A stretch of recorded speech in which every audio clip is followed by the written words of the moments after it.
Hello. Hello. Hello, everyone. Hello, Kate. Hi, Arturo. Hi, Paul. Hello, Tiago. Hi, guys. Hi. Hello, Carmen. Hi, everyone. Hello.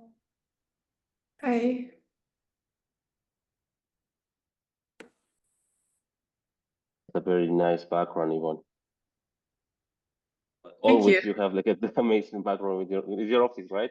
Yeah, it's my office. Yeah. No screensaver. Sorry. Thank you. Yeah, no. I did the lamp by accident, so I don't know. I actually wanted to see you in the light, and yeah, Okay. have like a cozy Christmas feeling when you look at me.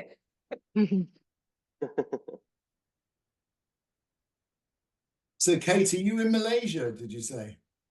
Yep, I'm in Kuala Lumpur for another week, and then Singapore, and then Chiang Mai. Wow. Does that It's take you cool. right up to Christmas, or are you back? I'm back in mid-January, so yeah, 2 weeks in each city. So another week in Malaysia, and then 2 weeks in Singapore, and then until the 12th of January in Chiang Mai. And then I'll see if I stay in Asia or go back home.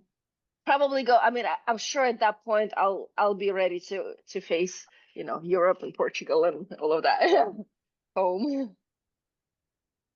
Yes, I imagine. So what time is it with you? It's 10 o'clock at night. My mind and body are completely out of whack with the time difference. So yeah, I have no idea the way my body feels like right now. I'm completely not sleepy, which is also not good. Oh dear. Yeah, I'm super bad with jet lag. I'm hopeless. So that's why when you said the time for this, I was like, oh, I'll see. Maybe I'll get back, and I'll get actually on the right time zone. But nope. Yeah. Well, thank you for being here, and yeah, what late night entertainment for you, I guess, but. Oh, there's nothing better. And thank you so much for welcoming me. I'm so excited to be here and join you guys, on this journey and learn together and co-create and think and talk about spaces. I couldn't be happier. It's what I think about. It's just I talk about this with myself. Now I have other people to talk to talk to about all of these things. So I'm super happy. Thank you. Great. And actually, just to introduce for those of you who weren't with us in Lisbon, this is Kate. And for those of you who were with us in Lisbon, great news. Kate is joining the group for the rest of this phase. So we're delighted to have part of it. And I think you're making some progress now on your co-living scheme, aren't you, Kate? Which is great to hear. So. Yeah, I've raised quite a lot of money in the last, I would say, 2 to 3 months. There's still some to go, but it's looking good. Yeah. Great to hear. And welcome to a couple of others. We've got Christian from BSH. Hi. Rahim, you all met in Lisbon. Christian is a long-standing member of Future Living now. Goes way back to our very first meeting in Vienna in 2022. But good to see you, Christian. And Rahim is already on his Christmas holiday, so that's why his project. Yeah, I saw that. That's very generous. So yeah, it's great to see. And we've got I think Kay's here from Accor as well, who wasn't with us in Lisbon. You may remember Isabel was, but great to see you as well. Thanks, Paul.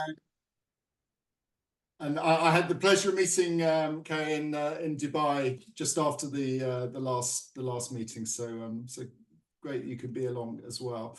And Jeff, oh, sorry to interrupt. Jeff sends his apologies. He's in Asia trying to catch a late morning flight. So in a couple of hours, so he wasn't able to join, but I'm glad we're recording this so we can share with him after.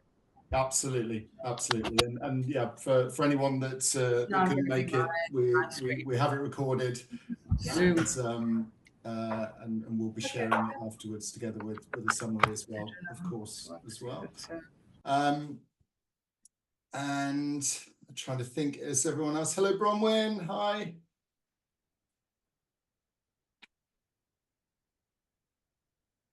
Oh, they froze. Now, Bronwyn's with, I think, with Lee, her colleague who couldn't be with us in Lisbon. So for those of you who hadn't met Lee before, she will appear soon on the screen.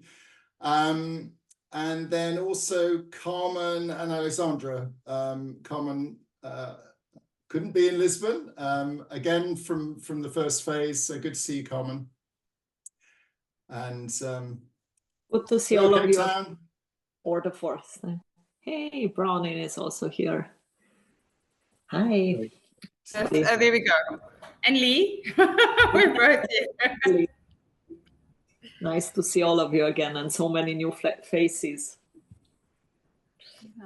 Great. Right. Well, we'll get started. We've got a bit to pack in, so I think we'll get going, and then from there we'll see where we are. So I've just lost my screen, which is always a good start, isn't it? Oh, because you can see on there. Yeah, I also want to look up this. I'm gonna just check. Sorry, everyone, just bear with me 1 second. Right, and then do that. I'm sorry to interrupt you, Paul. I just noticed that the meeting is recorded. Do you think we can get a copy of it? Yes, of course. Yep. We'll be sharing it with everyone. Thank you. Great. And yes, hi JC in France. Good to see you. Right. Am I controlling or are you, Arturo? I can't remember what we. You are controlling it now at the moment. I can control it. Okay. Let's see what we can do. Right, it's working. Here we go. Okay, so yes, hello everyone. Great to see you. Welcome to meeting 2 of Future Living Phase 2. For those of you who are new to this phase, you'll see that already my tech skills are impeccable. There we go. Every other meeting, as you know, is online.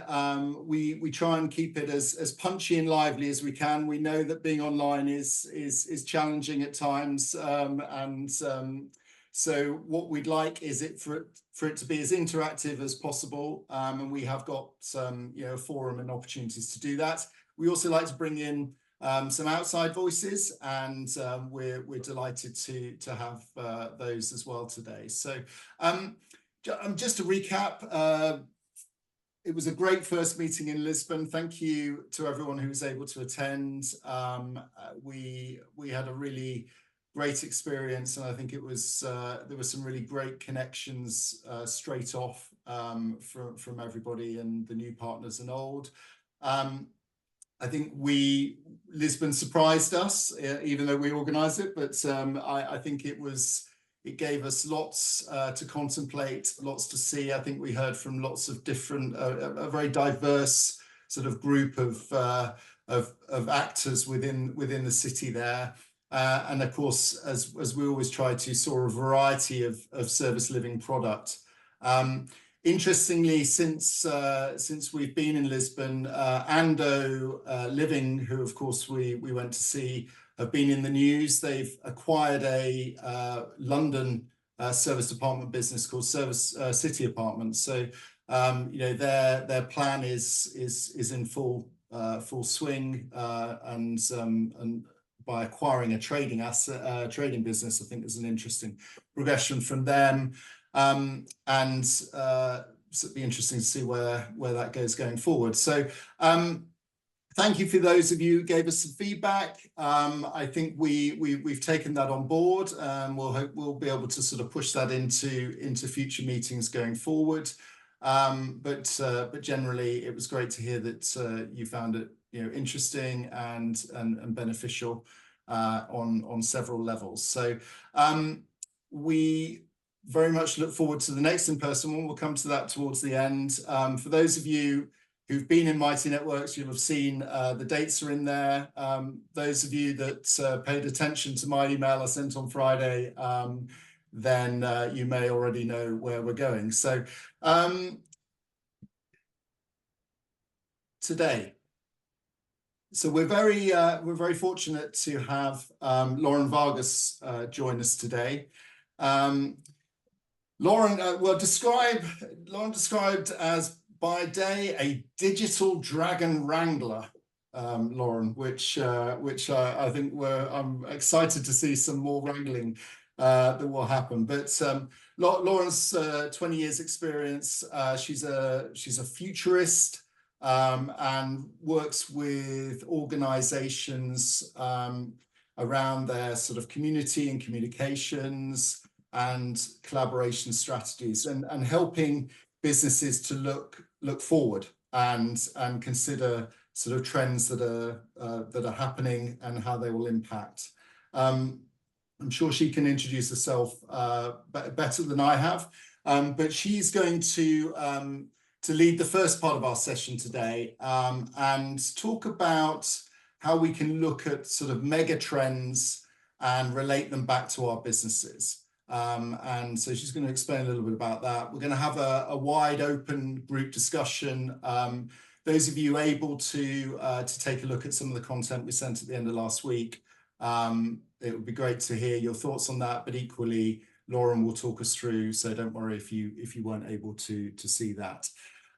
After Lauren's finished, we'll take a quick comfort break, and then we will go into the subject of AI. Now, I think, yeah, this is a topic that we'd identified that we wanted to cover in this phase. It's clearly an increasingly important one.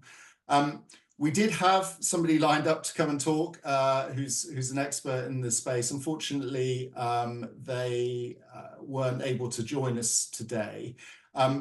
We hopefully have an alternative guest that Arturo and I are going to have a sort of conversation with, a guy called Peter Hennigan. Peter was previously the head of digital communications at 10 Downing Street, so the UK government, particularly during the COVID period. So he has some very interesting thoughts on AI. I've heard him speak recently at a panel within the sector as well.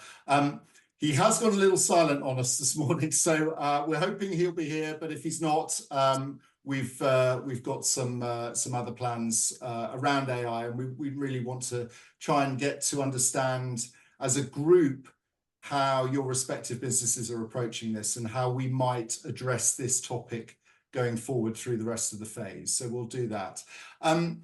After that, we're going to break out into two workshop groups. They will be the same groups that we had in Lisbon, if you remember. And the aim is to sort of recap what we discussed in Lisbon and talk about the next stages of those workshop groups. The idea with these is that we carry these through the phase. So we kind of work continuously and layer in at each stage. And the intention will be that we will give a much meatier session to that in the next in-person group. So we'll go into that with some preparation, and we can launch some of that into that today. And then finally, we'll wrap up, and hopefully we'll have you all away by 6 o'clock Central European time. So without further ado, I'd like to hand you over to Lauren. Hello, Lauren. Hello. Thank you for having me. And we'll have a look into the future. All right. Let's see if this works.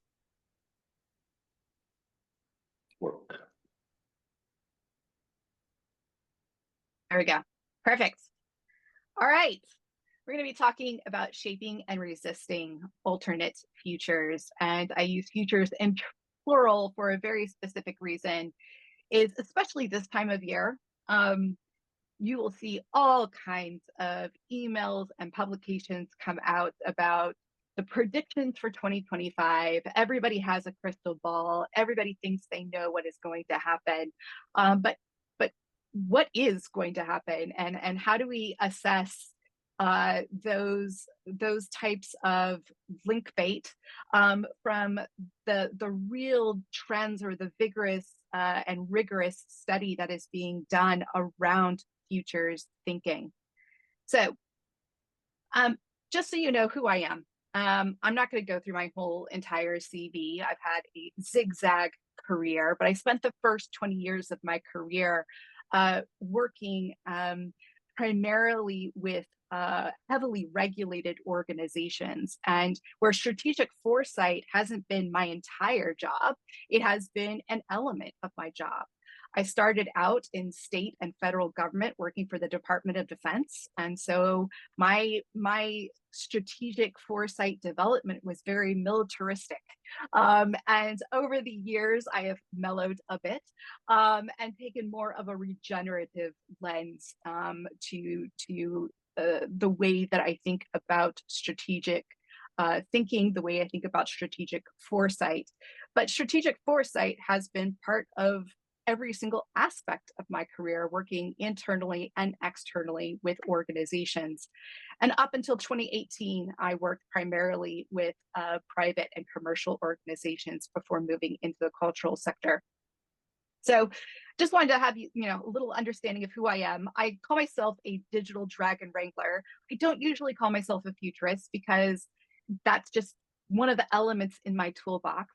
But a digital dragon wrangler is somebody who is helping people deal with the underlying change, the really sticky elements, the unknown of digital transformation that nobody really wants to talk about. Digital governance is my sweet spot, and specifically working with communities to help co-create your digital transformation, whether it's inside or outside of your organization. Let's see here. I have because I started my career at the Department of Defense, I do love a good acronym. And my entire practice, Your Digital Tattoo, is built around the phrase or the acronym, take care to be calm. And as you can see here, strategic foresight is a massive element of this overarching policy to help people feel comfortable in any type of change environment, organizational change and development, not just specifically digital, because usually I think of, I'm doing digital by stealth. What I really do is organization design and development. And the strategic foresight element of this process is, how do we begin to understand, how do we adapt and adopt to various situations? What do we learn from the past? How do we prepare for what might happen in the future? How do we anticipate various futures so that we can actively shape or resist what those futures look like? So strategic foresight, there's, when you talk to futurists, or when you talk to somebody who labels themselves as a futurist, there's a broad spectrum of what futures is, what futures thinking is. I call myself a strategic foresight practitioner. I delve into speculative fiction and design fiction and things of that nature that are elements or flavors of futures thinking. But today we're just going to have an overview of futures thinking, of strategic foresight, and what that actually looks like. Now, I don't want to be a talking head for the next hour, so I invite you to raise your virtual hand, to write in chat. I have multiple screens so I can see all your lovely faces. Arturo, if you can help me if somebody raises their actual physical hand and I can't see them. But please do chime in. I know that English is not everybody's first language, so I tend to talk fast, even when I'm trying to speak slowly. So please ask me to repeat something, or if something doesn't seem clear, jump right in and let's talk it through. One of my favorite authors of all time is Ursula Le Guin, and I really think this quote kind of sums up my practice as a whole. I'm not here to spoon feed organizations the answers, but to help them arrive to various answers based upon their contexts and conditions. And so how do we help open new doors, new perspectives, new lenses of thinking? And that's what we're going to talk about today. So it begins with noticing change. Now, I think some of you have, I've seen the roster of different folks who are attending today. Some of you are very small organizations. Some of you are larger organizations. Some of you may have dedicated strategic foresight teams or a dedicated futurist in residence. But the thing is that we're all futurists.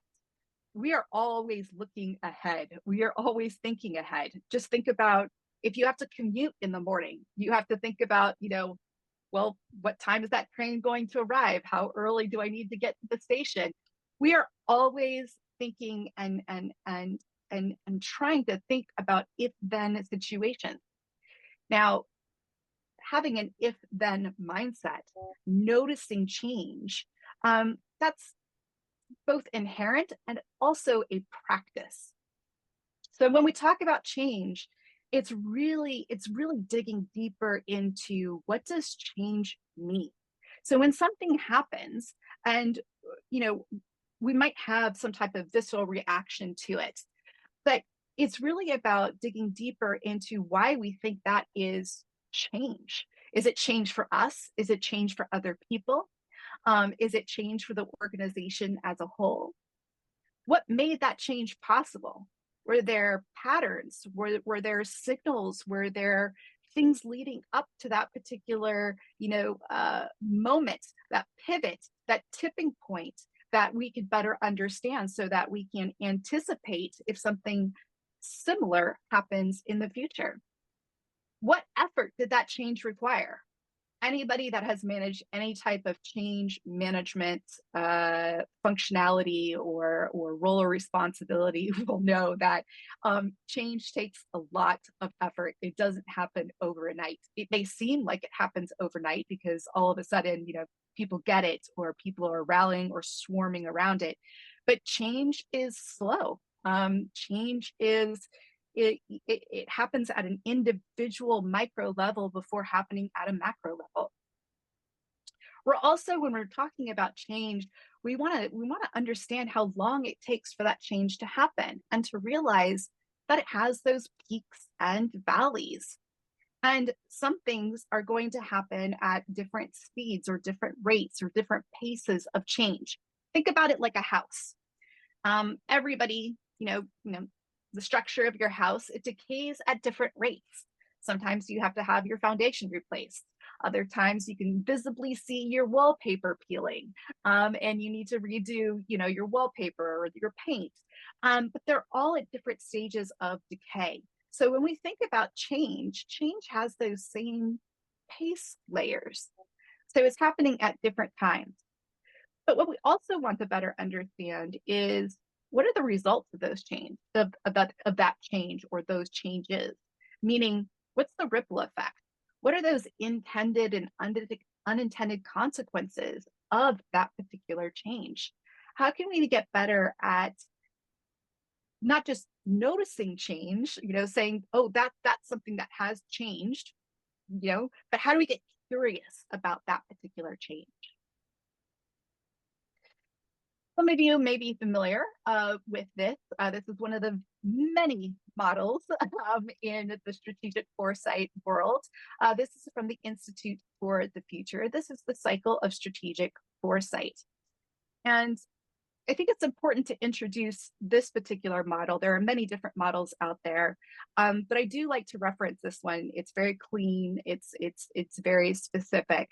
But it doesn't cut out the preparation aspect of it. And I think that's where a lot of futures thinking or futures projects get lost, is that we have to, before we start scanning the environment, before we start better understanding what we are gathering, we have to have some type of scope of reference. Are we asking a certain question? Are we looking into a specific aspect of the future? Are we answering a what if question? Are we curious about the intersection of two different or many different variables? First, we need to better understand our scope, because you can't follow everything that's happening. We can't notice all of the change that is out there. So if you're working as an individual or as a group, it's better to have some type of framing around that scanning action. Then you can take, when you're scanning, you're looking for those signals of change and hope. You're looking for, okay, what's happening? Why is it happening? Where is it happening? Is it happening in clusters? Is it happening in waves? And how might you make sense of that particular change? So you've got the scanning half of this foresight cycle, and then you have the sense-making half. So the scanning, any one of us can do, all of us can do. But the way that we make sense of what we gather is when we come together and we discuss it, because the way I interpret or notice that change may be completely different than how you interpret or notice that change. And that's because we come from different backgrounds, different life experiences. Perhaps we're in different areas of the business or the organization.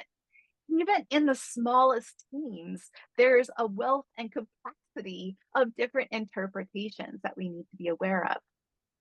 And we need to be able to figure out ways in which we not just discuss what we're gathering, but find ways in order to visualize or to tell a story about how these changes are going to happen. So that could either be in text, it could be visual, but what we are doing under no circumstances, we're not predicting the future. We're just anticipating alternate futures. We're understanding where different triggers are, different patterns in different systems, and ways in which we might be able to actively influence or shape or resist those particular features, so that we might be able to persuade, influence a preferred future or set of futures.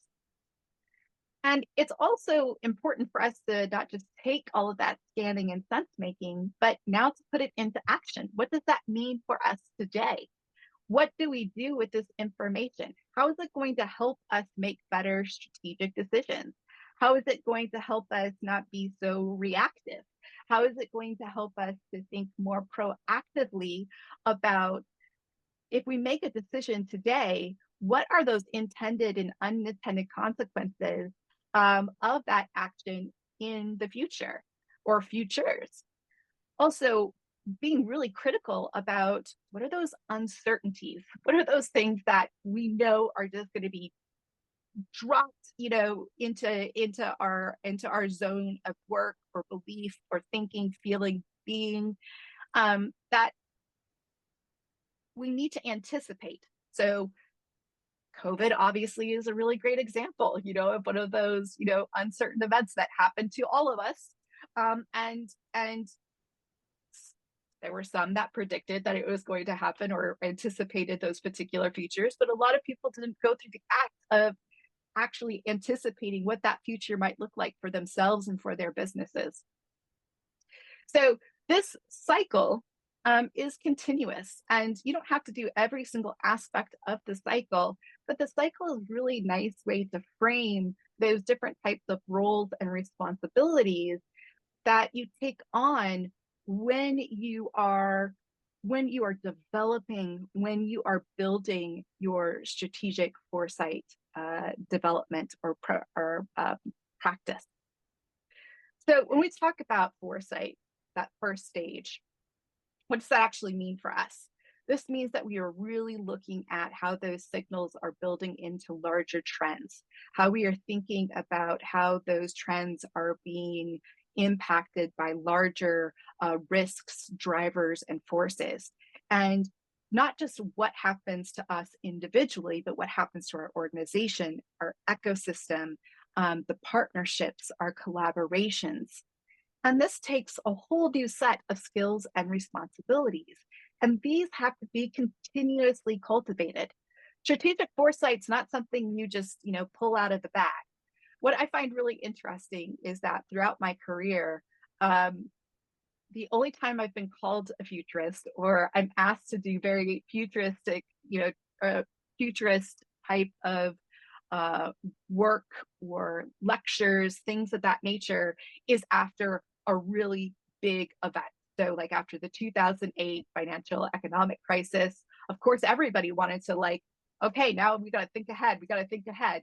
But then within a year's time, everybody went back to default and just kind of the same old thinking. Same thing after COVID. After COVID, everybody was like, strategic foresight, we need to think ahead. We need to start anticipating these different futures. And then we get into this default mode of normalizing the behaviors or the various aspects of life that come after those bigger waves of uncertainty. So part of foresight is not just scanning and analyzing what is out there, but understanding on what time frame that particular signal, that particular trend is going to impact your organization. So for instance, I'll just give you a very kind of quick example. I graduated, I'm aging myself here, but my undergrad was right at the middle of the internet bubble being burst. And nobody was hiring any type of marketing or communications folks except for healthcare, organizations with high healthcare clients, et cetera.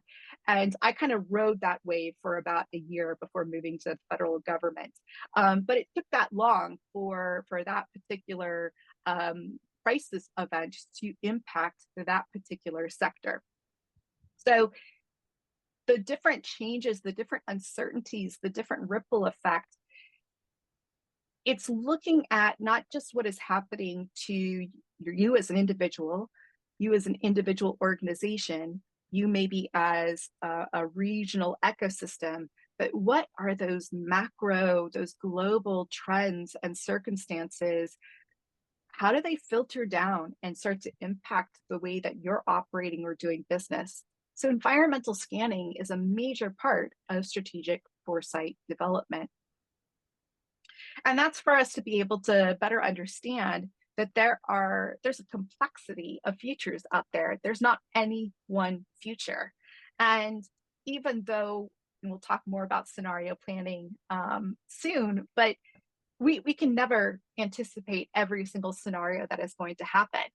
But science does tell us that when we introduce ourselves, when we get curious about these alternate futures and we seed in our brains what might happen, when it actually does happen, we are the ones that are a little bit more cool and calm and ready to move to move forward, to be able to take action and not be reactive.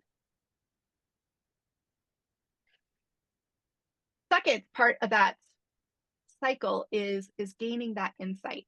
And so part of the insight is, it's very difficult to look at. You don't want to look at a laundry list of signals, trends, drivers, forces, risks. You need to turn them into a narrative. You need to turn them into a story. You need to make it real at a cognitive and emotional level for people to understand what is at stake if this future is going to come to be. What do we do to either actively shape or resist this future or these futures?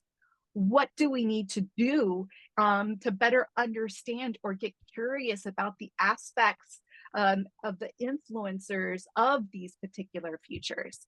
So this is where it becomes critical for us to understand, what data are we collecting? How are we collecting that data? How are we plotting that data and its impact? We need to get better at critical thinking. I know that sounds incredibly common sense and something, of course, that's obviously what we should be doing, but we spend a lot of time scanning and not enough sense making.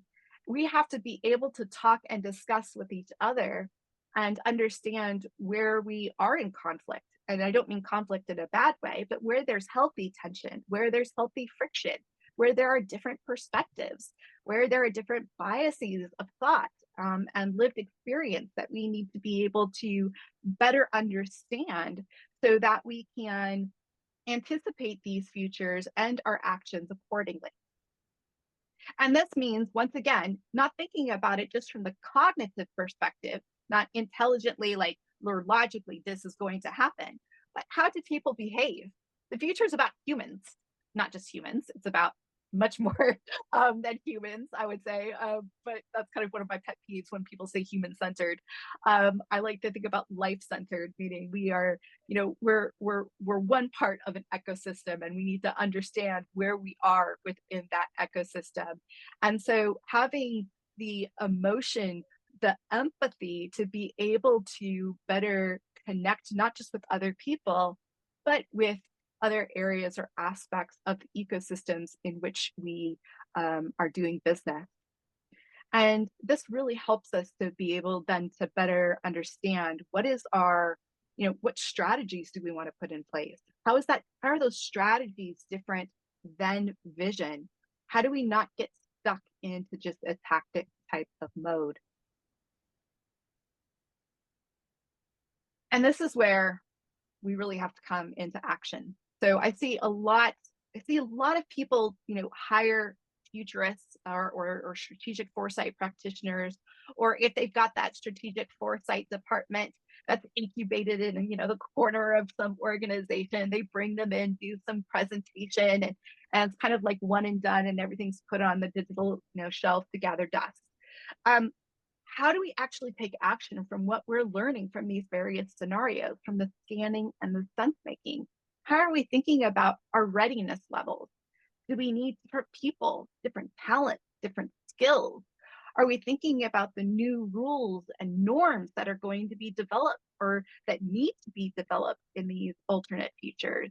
Are we thinking about the different tools and technologies that we'll need to have, the different types of access to knowledge or continuous development, upskilling, reskilling? Are we thinking about the different types of partnerships, networks, communities that we will need to be in contact with, or to have different types of relationship with during our, during these times of growth and development across our horizon?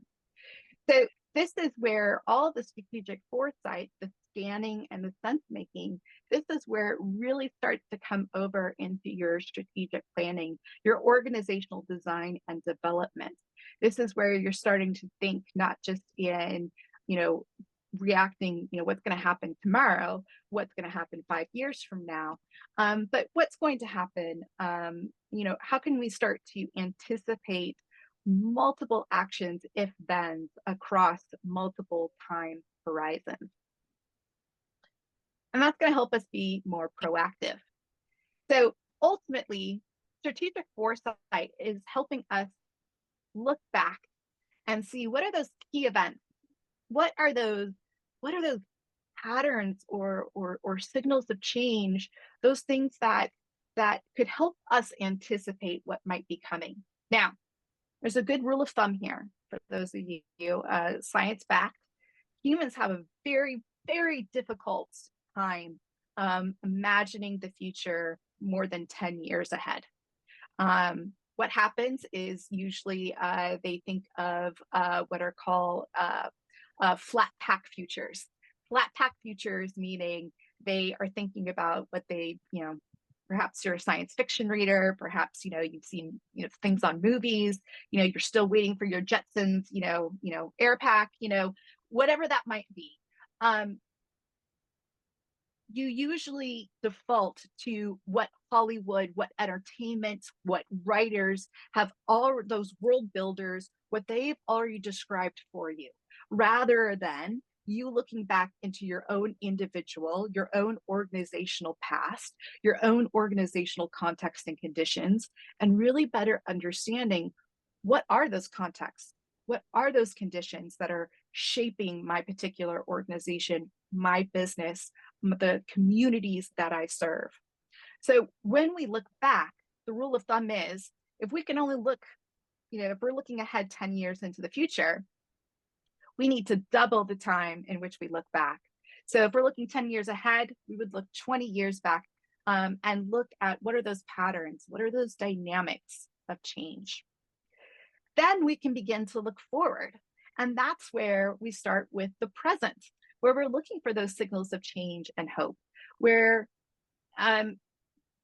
it's not ubiquitous, that change isn't ubiquitous. It's maybe not well known, or it's happening in a different or an adjacent industry, but things that we can start to learn from, that we could start to take inspiration from, or that we could say, whoa, that is definitely not a signal we want to turn into a trend. That is something we want to actively resist. And so that's where that cycle of strategic foresight really comes into action. But when we go through this process, we begin to build a practice. So it's not just a process, it's an everyday practice. Every single one of us can be a futurist. I'm a futurist, you're a futurist. I give you permission to label yourself as a futurist. If you practice these foundational skills, and what we're trying to do is we're trying to make the implicit explicit. So thinking, that sense making helps us take what we implicitly know or believe or feel and share it with others so that we can understand where we're coming from, why we have different perspectives, how we can hold multiple truths at the same time. It's how we develop a common language. So when we're thinking about the future, we're all on the same page. We're talking on the same page. So speaking about on the same page, I'm going to go through just some basic definitions of when we talk about scanning, what are we looking for?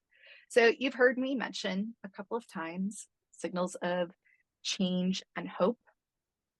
A signal is just an early hint or detection of something of interest, curiosity, something different that's happening. And you might have seen in your pre-work, if not, you'll get this as part of the deck. Everything's linked in the deck. But Signal Bingo is something that was created by the radar community that really helps us better understand signals. Signals can be a specific innovation. It can be an observation, a specific movement. It can be a news story. So it could be, something that you see in, one journal that hasn't yet been, peer reviewed or established, philosophy or theory or application. But it's just a hint of what may be to come, right? So that's what we mean when we say a signal. Now, a trend. Trend is not a fad. A trend is not going away in a couple of months. A trend is when these different signals come together and they start to form massive movements, emerging patterns. And the trend doesn't always have to be forward, in a forward direction. We can also think about counter trends. So we can think about, populism, nationalism, as trends, counter trends that we are currently experiencing. But once again, this is not a fad. This is not fast fashion. This is something where we can actually see these patterns developing. Now, there are trends and there are macro trends. Trends you can look at both at a regional, national level. And when we talk about mega trends, we're thinking about what are those global changes that are impacting everybody. Climate change being one of them, or climate trauma being one of them, and different states. And we're going to talk about some of those trends that can be thought of both as a mega trend as well as a trend that can be brought down to the level of regional or context and condition for your business. Now, those signals and trends are influenced by drivers and forces. So think about this like the climate, right? This is the weather surrounding those particular signals or trends. These are the risks. These are the different aspects of life, of what is happening around the world that might influence, excuse me, the direction of that particular trend or innovation. And we'll talk about what some of those drivers and forces are in a bit, but these are things that we can't necessarily control. These are things that are happening to us, but we don't have to let the future happen to us. We can proactively anticipate that future and once again, actively shape or resist. So when we think about those signals, trends, drivers, and forces, what we're really thinking about is how do we make sense of them? When we're making sense of them in discussion with one another, that's great. That's awesome. That is the first step. But where do they actually become of particular importance to us as an organization? When does it start to impact our organization? How do we start to plot this and start to look from an environmental perspective, at a horizon perspective? And I love, some of you may be familiar with the cone of possibilities or the future's cone of change. I particularly like this framework from Amy Webb, where she uses the future's cone, but she looks at the horizon in different scales or in different chunks. And what happens is we get stuck right here in this 1 to 3 year time range where we are just reacting, right? We think we're being strategic, we're writing our strategic plans, but those are tactics that are taking action in the moment.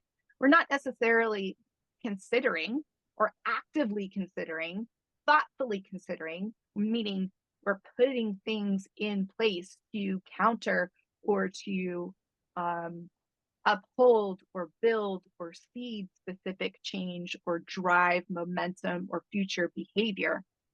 We get stuck in these tactics.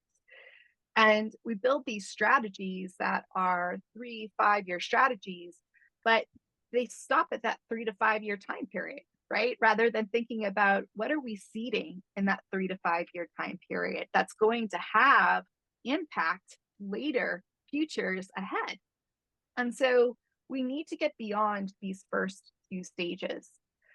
This is where our values of our organization really come into play. You know, what do we say yes to? What do we say no to? How do we start to better understand how our organization is going to change in alternate futures?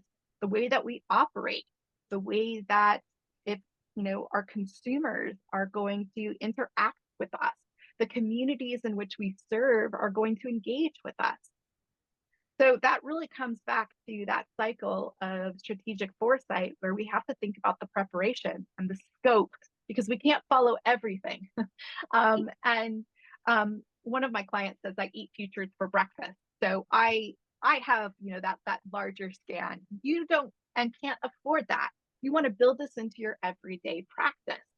So you want to have a specific focus on what aspects of the future you want to anticipate, that you think you need to anticipate, that you think are relevant to your organization. Once we get beyond that 7 to 10 year mark, then it becomes really speculative.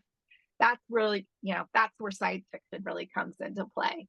And that's where, if we're thinking outside of that 10-year time zone, I usually ask people to think about the most mundane, changes, like how are they tracking their activities, in their calendar, their diary, their schedule, what, how are they, commuting to work or school? Is there such a thing as school? What are those different things that are what we consider our everyday? How is that changing?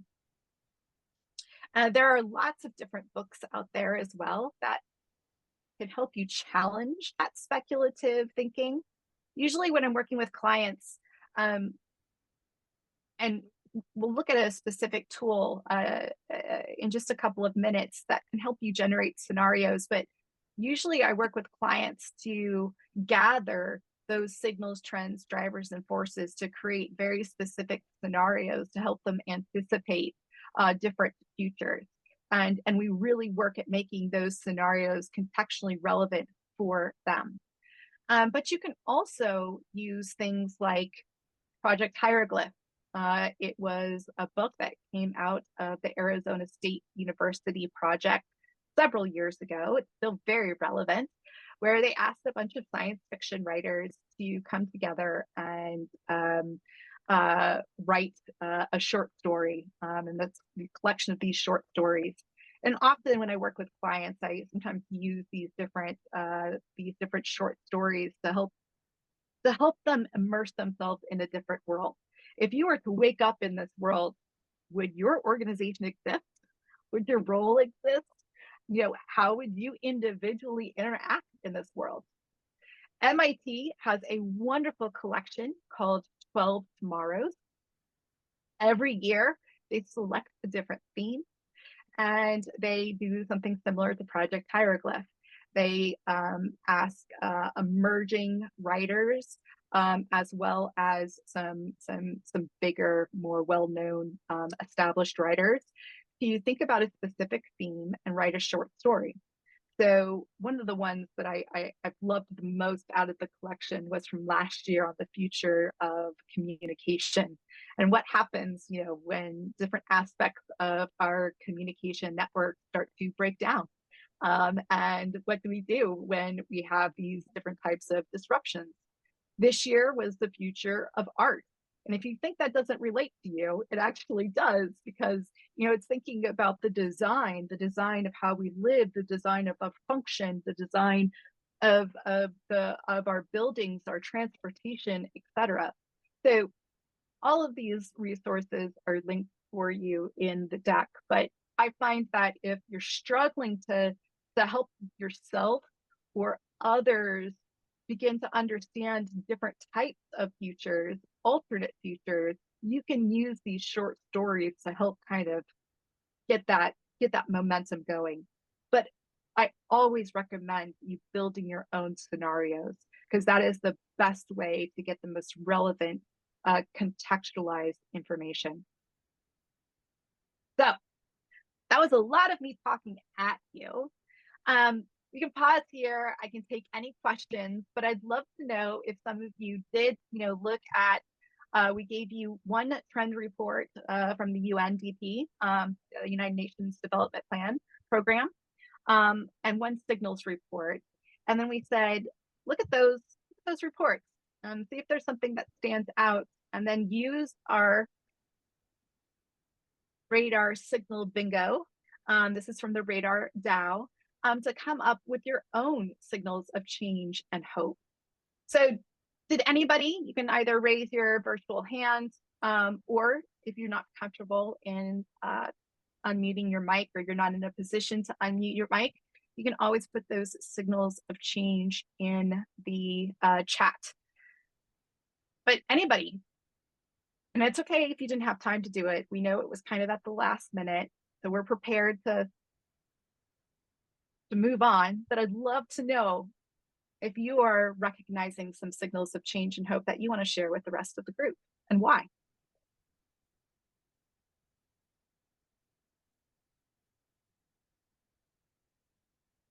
And I am a facilitator that can hold silence.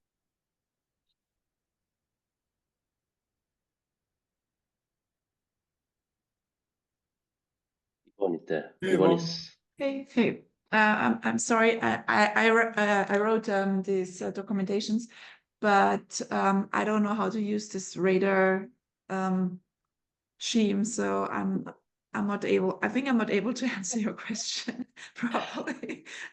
So when we talk about signals of change, let me explain that, because that's very good. Let's unpack that a bit. Usually when we're talking about scanning, people don't know what they're scanning for. They don't know where they should be scanning. You can whether it's television, whether it's radio, news, different publications that you read, books, etc. You can glean these signals from anywhere. These are just examples of what could be the signals that could take place. It could be that there is some type of iconic trend, some type of disruption that is happening. And you can just use this as a means in which to identify a signal. So a signal can be, so for instance, one of the signals that I've been telling people a lot, and I'll give some other examples through some megatrends in just a minute, but Gartner predicted, and I say predicted, not anticipated here, but Gartner predicted earlier this year that by 2025, social media engagement would decrease by over 50%. That is a signal. That means that, that might be something that impacts the way that you communicate, the way that you do business, the way that you consume, or the communities that you work with consume information, or the way that you engage with the publics that you serve. And so what would that mean for you? That's a signal. Like it might not come to be, but that helps you anticipate, well, why is that happening? Why are we noticing that particular change? We saw, Twitter turn into X, turn into something a lot of us, left that particular platform. We saw the wave of 2.0 social media. We're in a period of disruption now where those default social media engagement platforms, those commons that have been with us, since the mid-noughts, are now no longer part of our everyday lives, especially those of our younger generations. So that's a signal of change. The radar bingo is just to help you identify or to think of, clever ways to search for, I want to see the future of X. And I want to see it as, are there different rituals? Are there different traditions that are being changed in that particular future? So this is just a framework that helps you begin to scan the environment for different signals of change. Mm-hmm. Does that help, Yvonne? A little bit, yes. Still Lauren. question marks, but thank you. Hi, Michael. Hi, I'm, there's these two theories among historians. There's individuals and specific events what impact can they have on the course of history? Some say, well, we should not overestimate the impact of a single action or person or so. But we also know from history that single persons can have a quite profound impact. I'm German, and I grew up with what one single man, Hitler, did. With the help of a nation, but still, if Hitler would not have existed, would we have had the same course of action? Yes or no? So I think this is always a matter of debate. I believe I belong to the faction which believes that individual acts and individual circumstances and persons can have a profound influence, and so. Watching news and watching what's happening, for example, in the US with Donald Trump, I see that as such a profound change in the course of probably humankind in terms of, is democracy the model for the future, yes or no? Because if democracy in the US is collapsing, which I think might be around the corner, then it is it's on the brink of survival everywhere else in the world. So what does that mean? And I think this is a local twist on a global grand or a subtle rebellion or a playful intervention. Whatever you look at it here, nothing is really fitting to that. But for me, this is we are witnessing such a massive shift on what the human society wants, how the human society wants to organize itself, And unfortunately, what I take away is the people are not ready for democracy. And even in our well-developed, rich societies of the West, it doesn't work because people seem to crave for easy ways out, blaming foreigners, Jews, black immigrants, whatever, name it, and looking for a strong man who provide easy ways out. That's Yeah, that's spot on, Michael. I mean, it's also thinking about. I'll follow up with Arturo to give you a list. There's some really great podcasts that are talking about the strongman theory right now in particular, because Trump didn't just happen, right? Like Hitler didn't just happen either. There were a lot of subsequent things that led to that charismatic, and I don't mean that I think he's charismatic, but as some type of leader or one person kind of being the face of a movement. And so it's really helpful for us to think about and to track what are those key moments of change, what are those key events, what are those patterns, what are those things that are kind of in the shades of gray. And so for the person who asked in the chat window, curious about what is an example of a counter trend. So we saw during COVID, also, this might be a little US centric, but it did start to move over into the EU scheme of things. We saw obviously the rise of Black Lives Matter and DEIA, diversity, equity, etc. And now we're starting to see a counter trend. And that all of those positions that were created in between 2020, 2022, 23 are now actually being terminated. They're now being dissolved for different forces, different reasons, different political aspects. So we saw this trend of a lot of DEIA policy roles, heads of, and then we saw a counter trend of those organizations pulling back those particular roles or responsibilities. Did anybody else have a signal change they wanted to share, or else I can share some of the trends and signals that I've pulled that have been really important for the clients that I've been working with over the last year? I would like to offer something as a thought. I think we're seeing a shift of trust from traditional institutions to individuals, and I think we've been seeing this to some degree for a while, especially with the rise of crypto, Web3, moving away, even in the media world, moving away from traditional media to influencers, to people kind of taking on the role of informants and trendsetters and coaches and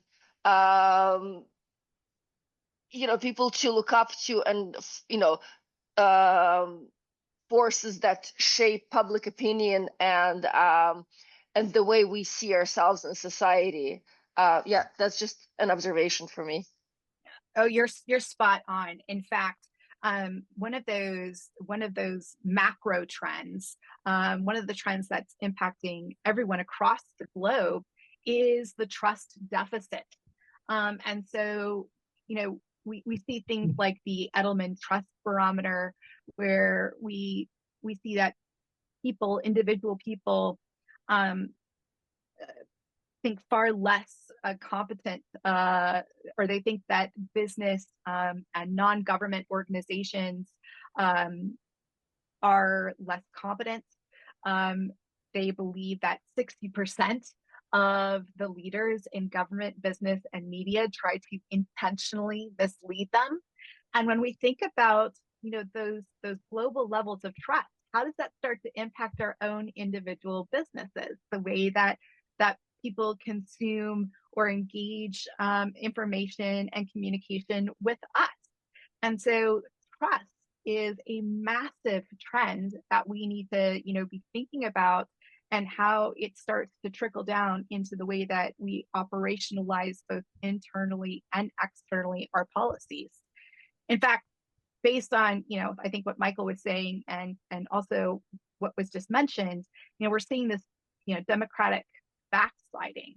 And it was really interesting in the latest World Values Survey. This is a signal. I'm giving you examples of signals, folks, for all these different trends. This is a signal. 81% of the people interviewed in the last World Values Survey said that living in a democratic country mattered a lot to them. However, in that same survey, 52% said a strong leader, unbeholden to legislators or elections, was a good thing. How do you hold those two truths? Right? And that there is this dissatisfaction with the actual functioning of democracy. But there are different ways and means. We're seeing kind of like the pendulum swing from, large organizations, large movements into more individual, community, tight-knit, hyper-local type of coming together or knitting together. Anyone else want a signal of change before I move to trends that I've picked out?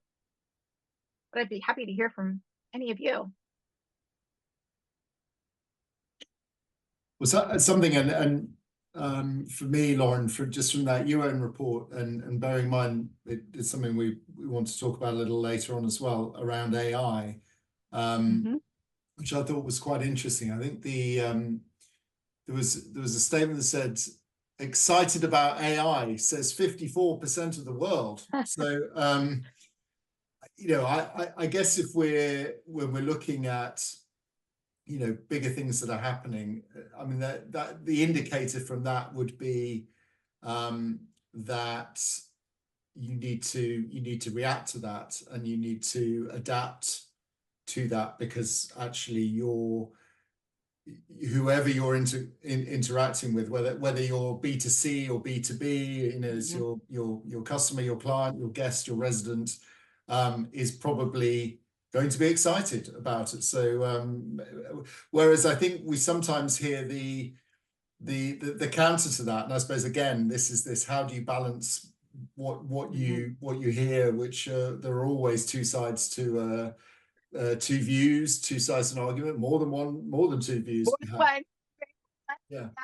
And that's the $64 million question, right? Is like, what's the future of AI? And I'll talk a bit about AI in just a minute, but it's such a broad spectrum. And once again, AI is not new. It's definitely not new. But because of ChatGPT, things all of a sudden, an aspect of AI came and disrupted businesses, operations. But it's how do we get curious, right, about what these disruptions are? And how do we think about what do we want to adapt and what do we want to adopt? Those are two different things. Things that we're taking wholesale and things that we are recontextualizing for our own businesses. So let's take a look at some of those bigger trends here. Oops. So we are at a period where conflicts are proliferating. They are intensifying. The United Nations Environmental Program suggests that 40%, there's another signal, these are all signals, folks, 40% of the interstate conflicts have been linked to natural resources. So that's something interesting to think about. Like, what's causing this, what are causing these conflicts? And if we're thinking about it from a digital lens, which, a lot of us are thinking, about how we operate different, paces of change within our own digital transformation, our own digital strategies, digital communications. Here's an interesting signal. Digital services growing demand for water means that by 2030, the average European internet user will consume 3 liters of water a day. That's more than they drink. So global energy demand from data centers could actually double within the next 2 years. Those are massive signals. What does that mean for us? What does that mean for, how expensive, this technology, at what cost is it coming? Whether it's effectiveness or efficiency, what are the costs? What are those intended and unintended consequences? We've talked a bit about trust, but what we're seeing, with the disruptive technologies like AI becoming more prominent, that there is a major doomsday prepping market. Here's the signal for you folks. There's a projected growth of 2.5 billion by 2030 of doomsday preppers. So those people that are not thinking about those more preferable futures, but more of those doomsday scenarios, and what does that actually mean? Are they hoarding money? Are they hoarding supplies, resources? What does that actually entail? We've talked a little bit about trust, and one of the things that is also a ripple effect from those signals of trust that we are seeing is that there is an increasing level of loneliness and disconnection that is reducing civic engagement, and it's really weakening social cohesion. It's making people more vulnerable to polarization. And that's actually one of the World Economic Forum's top 10 short-term risks, drivers, or forces that we should be thinking about. The level of distrust is driving polarization, and that's seen as the greatest long-term global risk. Just Lauren, I want to jump in there because now that you mentioned that people feeling isolated, this is one of the results that we also got from the survey that we conducted in the first phase of the project. So we were curious to know about that, and it was like also funny to see that we found out that even the younger generations were the ones that were more likely to feel isolated and lonely rather than the older generations. So exactly, yeah, matches like the trend that you're mentioning now. So I just want to, and it also matches that signal, from Gartner as well, as we're seeing we're seeing the withdrawal of, I would say, when I was young, social media was the thing, right? Like that's not where people go anymore, or it's very discreet communities, chats, WhatsApp groups, things of that nature, or where they're actually thinking, not digital at all, but thinking more low tech types of engagement and entertainment. And so that's something that we need to think about as well. And we also need to think about, part of that, specifically in the loneliness research, we had an entire generation of young people become isolated for 3 years. What does that do to the way that they make decisions, the way that they develop as adults, the way that they operationalize businesses in the future? That is going to have long-term effects. And we are just at the cusp of anticipating or beginning to wrap our heads around what that could be. We're also seeing, large levels of inequality fueling discontent. So we're seeing that growing wealth and income is a driver of social discontent and more polarized societies. We're seeing that inequality within countries has risen. Specifically, inequality has risen with most advanced economies and major emerging economies. So 2/3 of the global population is actually being impacted by this massive disruption of inequality. And because I said, economic, climate, social, they're all linked together. Debt and climate specifically are linked. 70% of public climate finance takes the form of debt, which means that the poorer countries are further into debt or cannot take on, various aspects of emerging or exponential technologies or developments that more established economies can. So if we move to the next set of trends, This is another big one. And of course, AI is only fueling the fire of this one: misinformation and disinformation. We are in an AI arms race. And I'm seeing a lot of headlines as we move to the end of the year, like, or has AI plateaued? That's actually not the case. Well, we may see that there are certain developments of how AI is used, or the coding, the software, the hardware behind AI. There are gradual advancements. What we're seeing now is that doesn't mean it's stagnated. We are at a point, a very pivotal point, where AI we're at a point where we need to think about digital governance. What is the governance? What is the policy? What are the processes and practices around responsible and ethical AI use? How is this being used at an individual, organization, national, global levels? And that's not something that's happening, in the background. It is something that's happening in the background. It's happening now, but it's just as important as like that latest, ChatGPT, model being released. So there are so many different aspects of emerging and exponential technologies that we need to be aware of.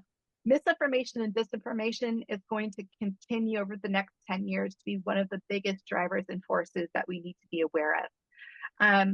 We know that we need a better digital infrastructure. We need to think about digital infrastructure as public, not just as individual organization or driven by Silicon Valley. I've linked to a really great resource for you, especially if you're a European organization, an EU commissioned report about the future of big tech in Europe that looks at 4 different scenarios of how various changes can come to pass. But specifically with AI fueling disinformation, that also means we need to rethink, the skills and policies around AI and data protection. So, Paul, one of the stats you just mentioned, 54% of the world is excited about AI. The demand of AI skills rose as applications like ChatGPT were made accessible to the non-expert, and could eventually deliver a $480 billion productivity bonus to the public sector worldwide. But at what cost? Where are we reskilling? Where are we upskilling? How are those jobs, roles, and responsibilities being transferred? And the WEF, the World Economic Forum, shows that that misinformation, AI-powered misinformation, disinformation is actually our biggest short-term threat. Which makes us think about, what does our public infrastructure look like? If we don't want Silicon Valley and big tech to rule our lives, especially from a digital AI perspective, what are we doing to help actively shape or resist those futures?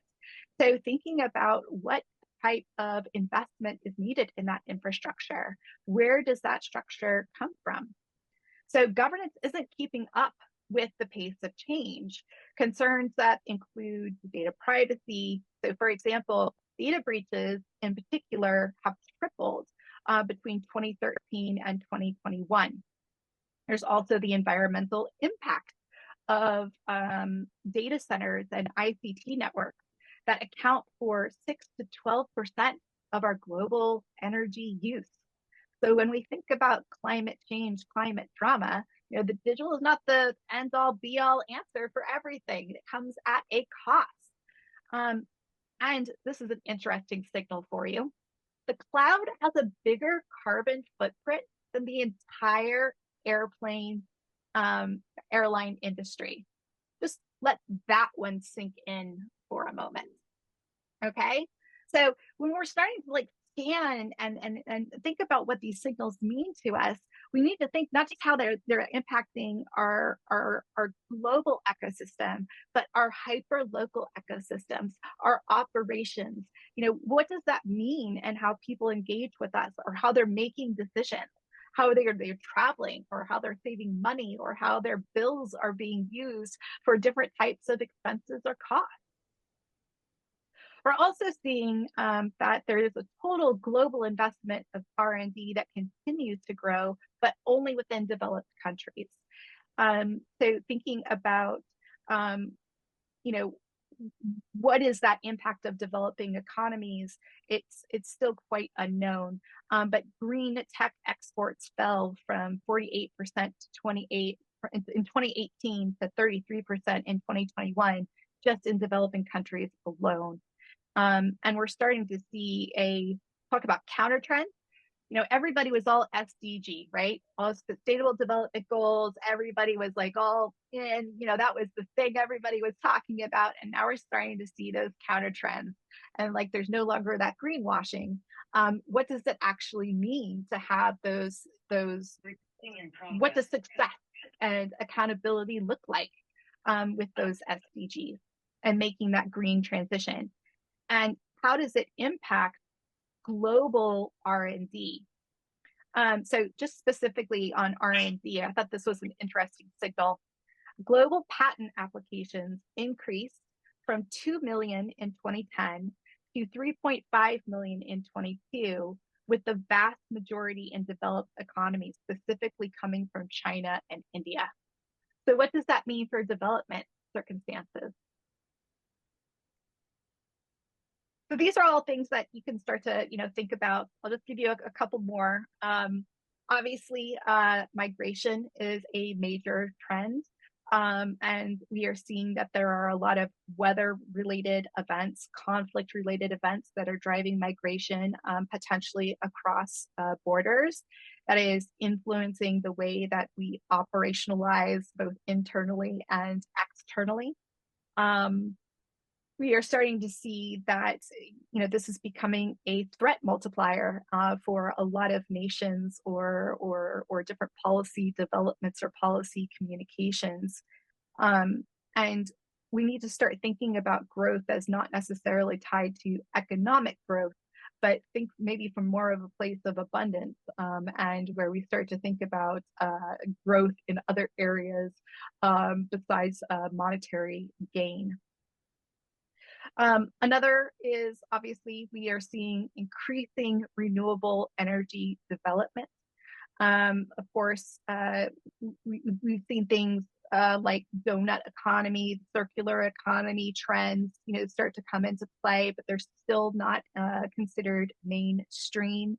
There's still a lot of debate around the concept, but that debate has tripled actually when you look at the amount of conversation, the amount of energy around those particular topics has tripled in the last 5 years. With recent studies showing that circular economies could, if actually put into place, reduce almost 1/3 of the current global volume of consumption. So we're starting to see different levels of investment. There's not enough clean energy investment in developing countries. There's lopsided investment. Where we are seeing, you know, of the 2.8 trillion invested in the energy sector, only 1.7 trillion went to clean energy. And developing countries still need to invest 1.7 trillion in renewable energy per year, but they're only getting about a fraction of that amount for 544 billion. So that's not enough to make global or systemic change actually happen in the climate trauma, the climate change development. So those are some of those trends where I said, you know, I work with a mix of different clients across the year, and these are some of the trends that are impacting every single sector. So I encourage you to think about what these trends are and think about the signals that are relevant to your specific community, your specific business, to the communities that you serve. How might this trickle down? What are those intended and unintended consequences and uncertainties around these particular trends that you need to get more curious about? When we think about, oops, went too far there.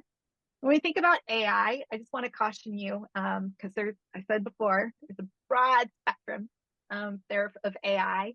When you're thinking about signals around AI, you want to think about it in these three categories. Digitization. So this is the data piece, right? This is what is fueling the beat. You know, what's that metadata? How are we categorizing things? Should we be categorizing things? Who is making those judgment calls, etc. Then we're thinking about visualization. Now that's the process, the processes that are mitigating those AI efforts, right? So thinking about, you know, how that data is being used, how it's being ethically or responsibly developed. And then there's the digital mindset. So how are humans and technology working together? So you have different signals for you know, that you could look at from an AI perspective across these three different broad categories. Now, let's bring it into the home stretch. How do you embed this into your everyday? Well, very simple. I usually start with any of my clients, with any of the people that I work with. You can do this individually, but it's, like I said before, you can only do scanning, you know, yourself. You know, you're scanning as an individual. You have to do sense making with others. Think about selecting one topic or one what if question or what future of question to research every single month. And then ask, you know, participants, ask a small group to spend 15 minutes a week just scanning for those particular signals, and then come together at an already existing meeting or create a new meeting to start to discuss what those signals might mean for your operation. Once you've discussed what those signals are, you can start to develop what's called a futures library. I love Airtable, and if anybody is an Airtable fan, I track all of my signals of change and trends in that particular tool.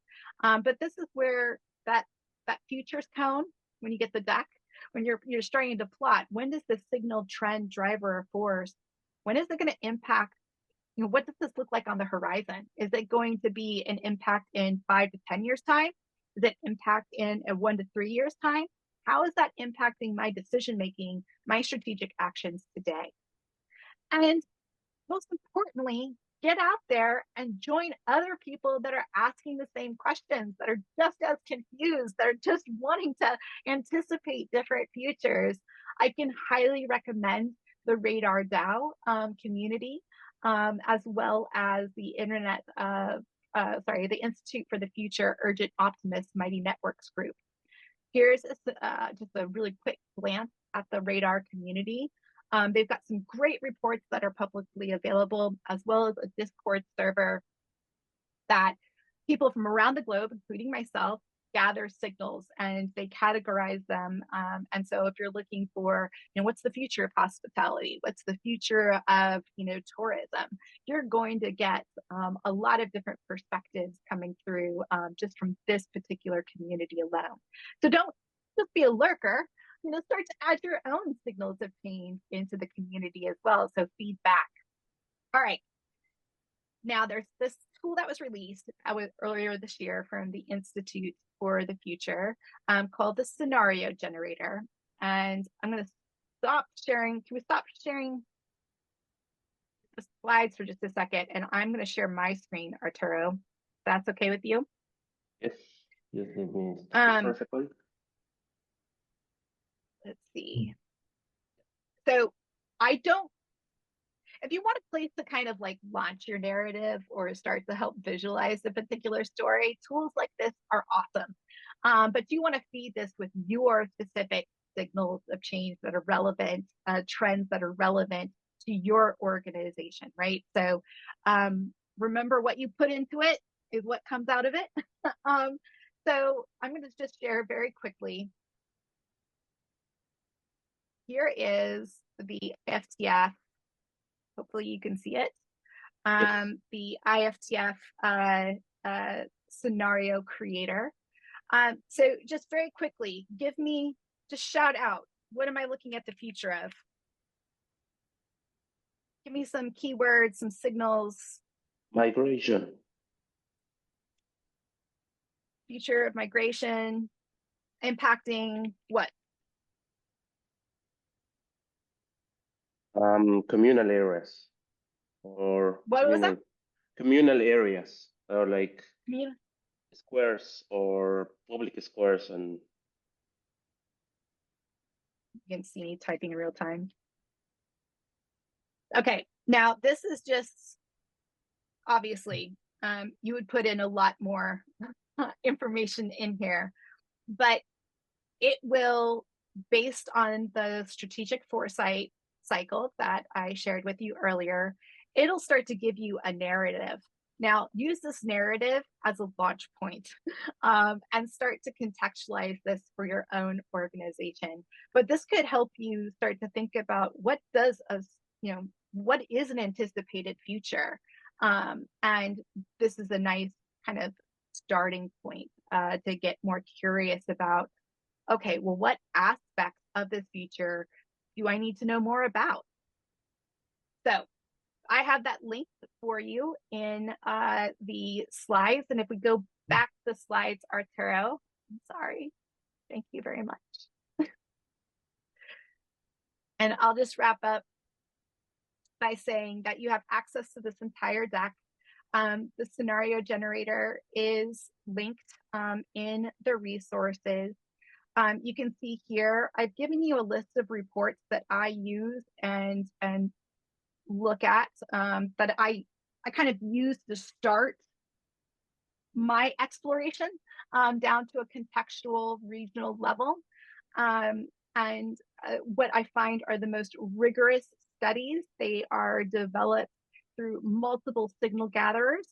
If you are interested in the future of AI, I highly recommend that you read the Future Today Institute Trends Report.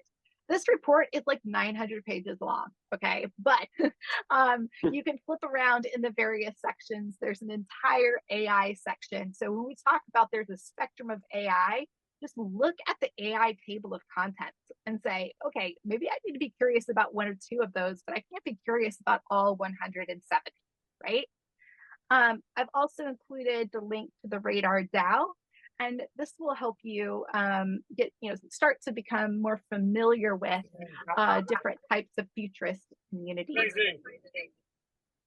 So with that, I'd like to thank you for your time. And this was just kind of a quick overview of strategic foresight, but the most important key takeaway is you are given permission to be a futurist.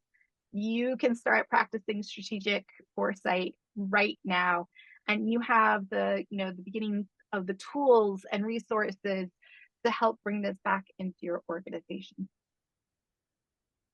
Thank you, Lauren. Thank you. Well, I guess what I would say, well, firstly, thank you very much. That was super interesting. I know when I was introduced to you and we first spoke, it really struck a chord with I think a lot of things that we're thinking about. What particularly resonated just now, I think, was you saying, don't do this alone, and share. And actually that's the very essence of this group, actually, is that we have an enlightened bunch here who are keen to kind of share and experience together, and I think that's a good thing. I'm interested in this Radar organization, actually, and also that there are signal searchers out there. I love it, but just probably living right next to us or sitting right next to us. There are people out there searching for signals, but actually sharing that, and I think that's very interesting too. One of the main things about the project was that when we started it's about looking at future trends and innovations, and of course the trends lead to innovation. Sometimes the innovations create trends, and I think it's important for us to not just look at physical existing assets or interesting things that we think are happening, but actually to really try and delve a bit deeper into the trends. And I guess over the coming sort of months of this phase, I'd be really interested talking to each of you about how, if any of this has resonated with what you're doing in your businesses, or actually if it struck a chord and you think I'd like to perhaps consider this a bit more when when we're doing our strategic planning. So yeah, really interesting topic, and thank you, Lauren. Did anyone have any questions for Lauren before we let her go off and slay some more digital dragons? No, I know it was a lot to process. Yeah. Okay, Yvonne. Yeah, Lauren. Thank you. Thank you for your presentation. Well, there are a lot of trends, but to be honest, there are not a lot of good ones. So, is there?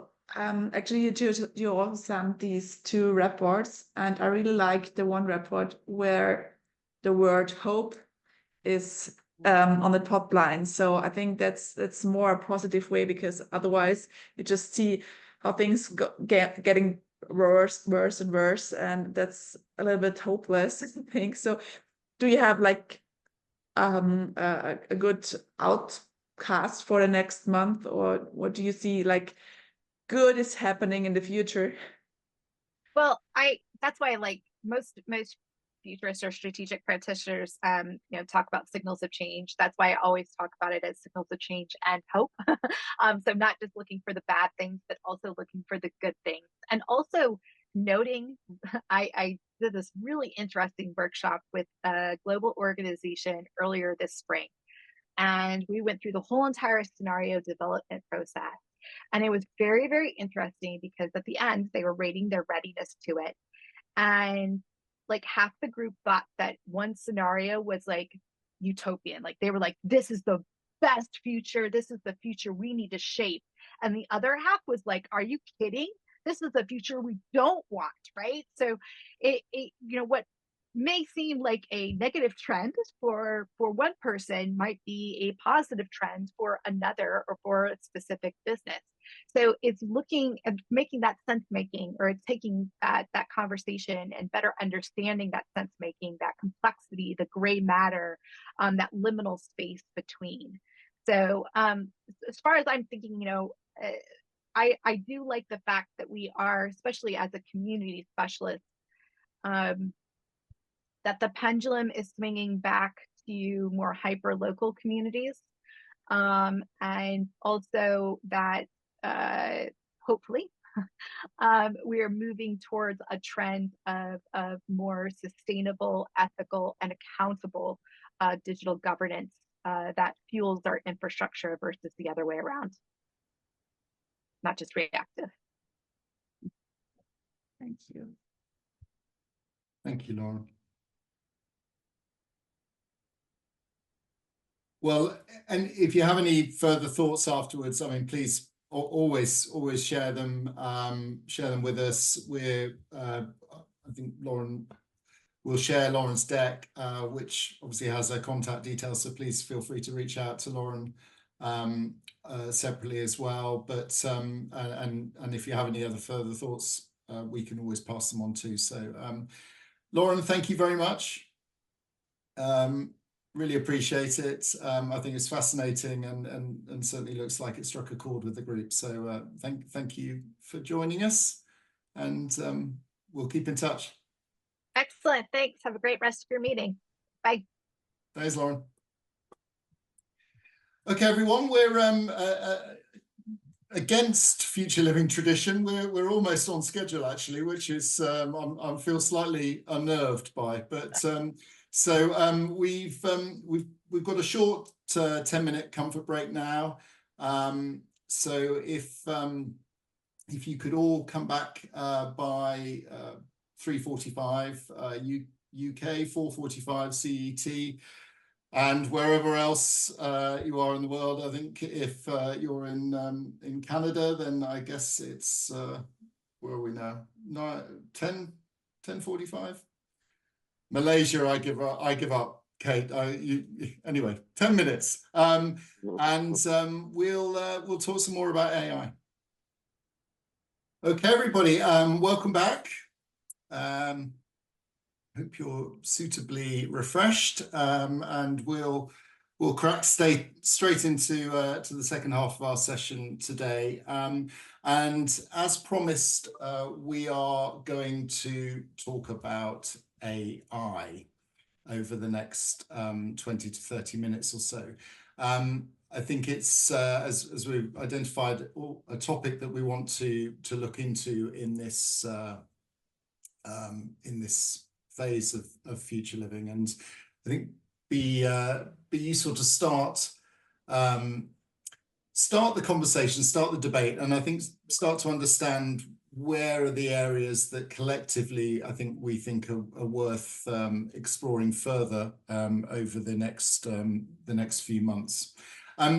Now, as you probably know, and as guests, we're not specific experts ourselves on AI, but we have already started to do some research and digging into the sector, and but fortunately we've got somebody along today who does know a lot more about AI and has some thoughts on it, and we're very lucky to have him here come and share those with us. So, Arturo, for some reason I can't move the slide on. I don't know if you could just move the next one.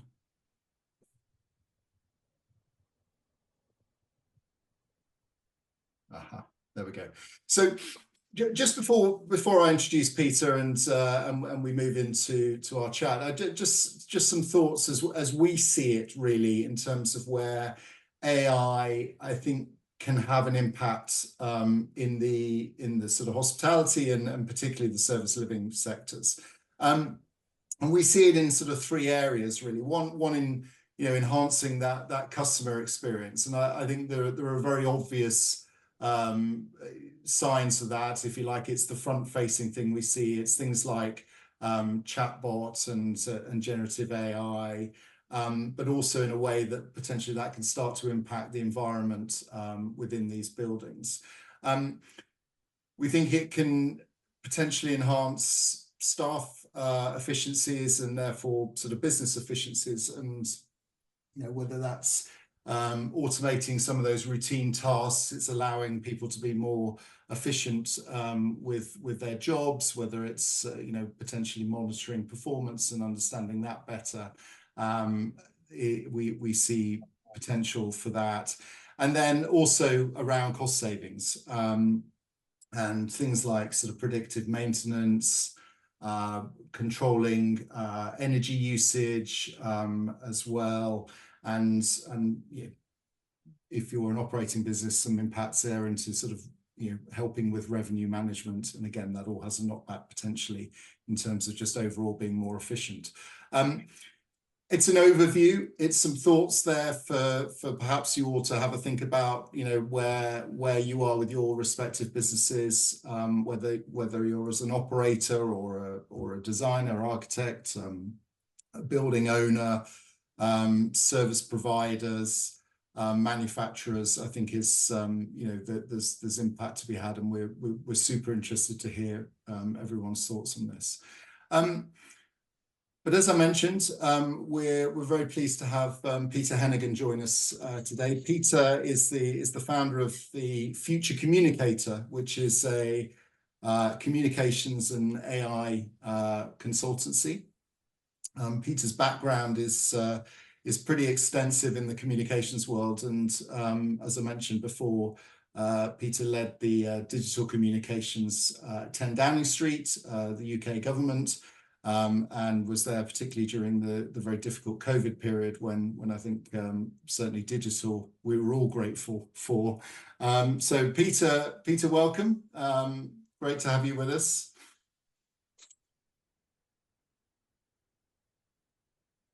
And you're on mute, which is brilliant. I love it.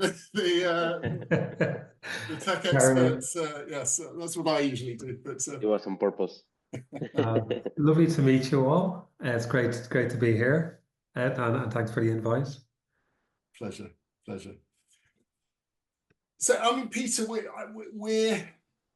I think probably the question now is not that should we use AI, but how we use it going forward. And And I think certainly what we're hearing is that it's sort of almost on us to get better at asking the right questions around AI. But I'm just to sort of kick us off, really. I mean, where do you see where we are with AI? Any sort of guidance on how, if you're not particularly familiar with it, how you can make your first steps into it, really?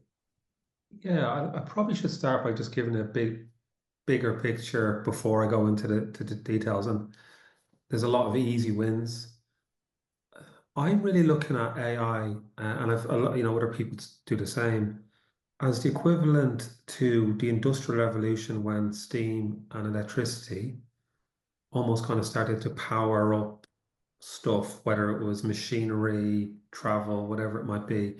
So it was giving us essentially horsepower. I think we're now at this point the equivalent for intelligence, data, plugging in. So, we talk about smartphones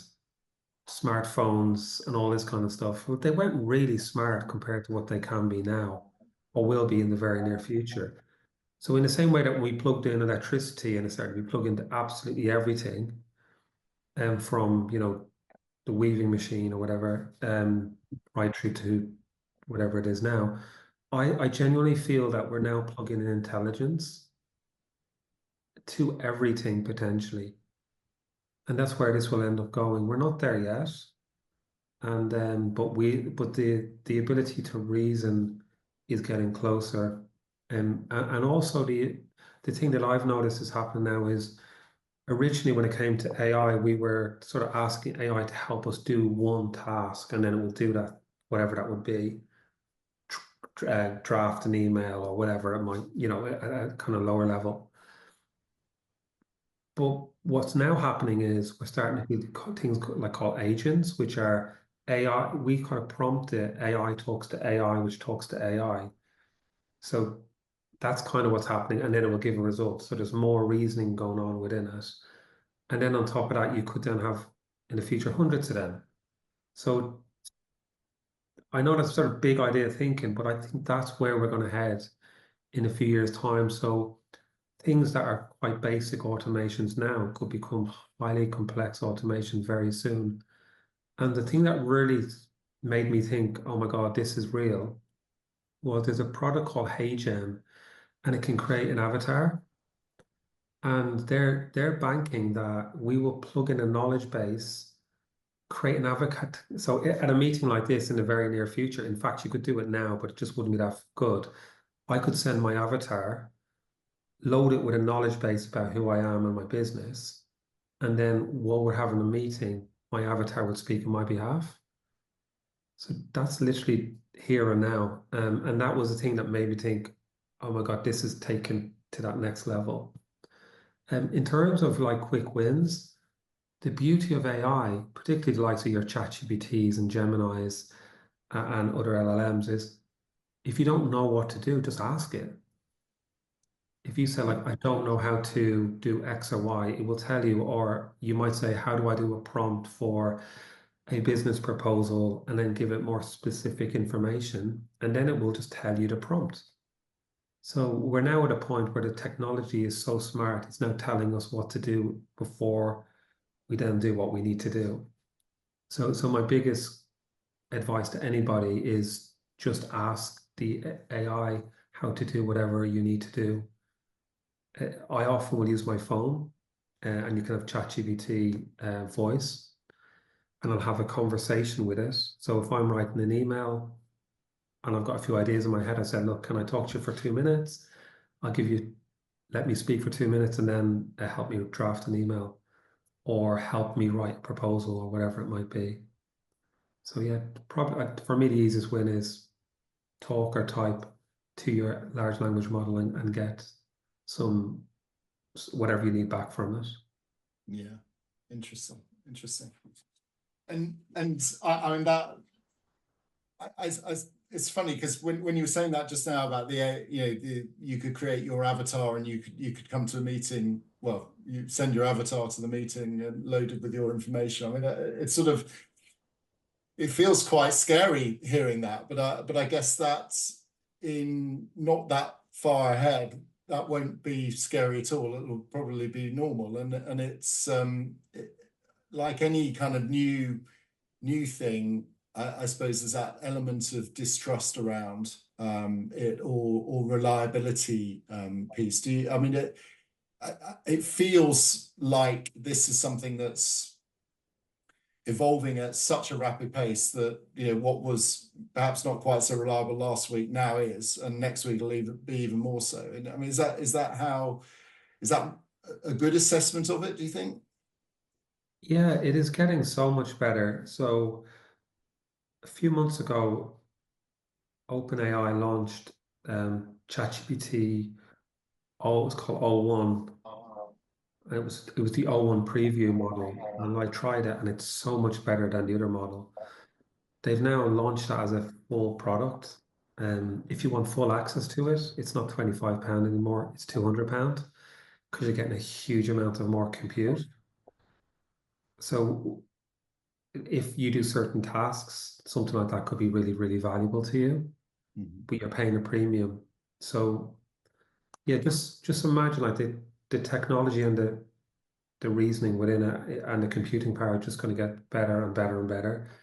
And it's then on us to understand what we are expert at and allow it to help us do our jobs better. So yeah, I think we're, like, genuinely believe we're at the beginning of something rather than quite far along. And yeah, it is a little bit scary and it's a bit anxious, but also on a more basic level, it's actually really easy to use. I've just got off a session today where I was working with a team. Half of them had never used ChatGPT, and by the end of it, they were making custom GPTs, and which all sounds really complex, but most of it's just drag and drop files, and then it turns it into a chatbot. So, look, there is complex AI, and that's at a complete different level. But for most people that we're using it for our operations side of our communications, it's relatively easy once you get the basics. Mm-hmm. I mean, just out of curiosity, using the hand raise, if particularly as you said, you know, you've just come from a group that half hadn't used ChatGPT. Who has used ChatGPT on here, Yvonne, or put the physical up? So if you could. So I think you're in good company, Peter. I think we may be slightly ahead of the group you were with before. Okay, it's interesting. Now, of course, sorry. No, I just have a question. I just wanted to mention something, Peter, because of course you were mentioning. I mean, the question from Paul is a bit like. Sorry, Carmen also has a question. I just want to mention that we see how the pace of the technology is advancing, and how you are mentioning how like they are developing like a new kind of like GPTs and versions of it. But I think, as you mentioned, it's quite scary sometimes for us, and how we can keep the pace with this kind of developments. So we wanted to ask you if you have any kind of like advice on how you can like keep going with this, and also, for example, what kind of skills do we need to consider in terms of like trying to keep up with these kind of developments, you know, like to not feel like that scared perhaps on relation to these developments. Yeah, I think that one of the things that I've noticed, and I sort of live and breathe AI, is that anytime you go onto LinkedIn or TikTok, whatever, you're just bombarded with people talking about AI, and it just makes you feel kind of, what do I not know? Like, just put all that to one side. Like, my take, if you haven't really used much of this, is just I'd say stick with like either ChatGPT paid version, like spend the £25 a month, or Gemini, or Copilot if you use Microsoft. Like, they all kind of can do the same things, and then just experiment with them, and take a little bit of time on projects that aren't time sensitive, just to get to understand how to use them. And as I said, if you don't understand how to use it, ask it. For me, it's the art of basic prompting. You don't need to do highly complex prompting, but the idea that if you imagine you've got this huge brain within your business that's just sitting there, but it's a little bit dopey as well, you need to give it really clear instructions. And once you give it clear instructions, it's unbelievable at producing whatever you need it to produce. So I'll give you a great example. I got a proposal that I'm really, really happy with. And a lot of the time when I'm pitching for work, it's the same kind of stuff. So I have this one proposal. I then just say, based on that proposal and this new company, and I drop in a load of information about that new company, write me a new proposal to that standard. And I might even say to the equivalent of, say, a McKinsey senior partner consultant. So it's now thinking I need to behave like somebody super senior, and then I'll write the proposal, and then it's about like 90% finished, and then I just got to top and tail it. That's not particularly complex to do. You know, you'll have written a great proposal already. All you're doing is using that as a kind of foundation, and then getting your next version and next version off of that, and that's a quick and easy win. Interesting. I mean, sorry, Arthur, go on. No, I just wanted to mention that Carmen has a question also. Had a question, so she raised her hand. No, sorry, I just meant that I used ChatGPT, but I was very slow in raising my hand. I'm sorry. Okay. No, I mean, you've mentioned a couple of times there that you know, go in, practice, try it, play with it, kind of learn it that way. I guess from a business perspective.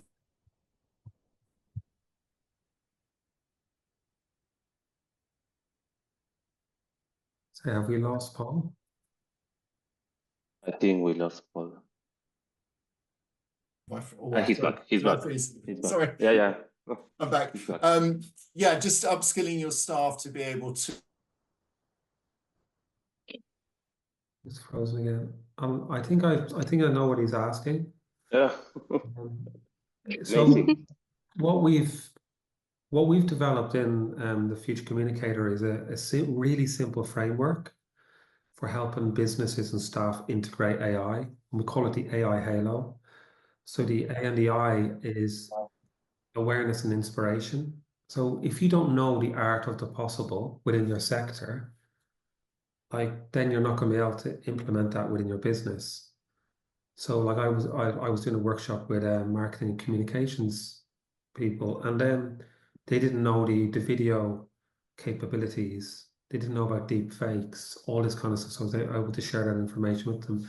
So the hospitality sector, there'll be various things where AI has already been integrated. It's just being aware of the art of the possible. And that's one of the things I love doing, is just like a magpie picking ideas from different industries, construction or marketing, how it interacts with hospitality. So the framework is really simple. It's sort of wide awareness. Then the next step would be to audit. And the audit is simple. It's, what do I do as an individual or as a team or as a company and do often? And that could be, you know, I send proposals. It could be, you know, I do certain things in HR. It could be I do the communications and marketing. And you look at the specific job tasks and you break it down to that level, and then start going, okay, is there a potential AI prompt or an AI tool that could help me do that even better?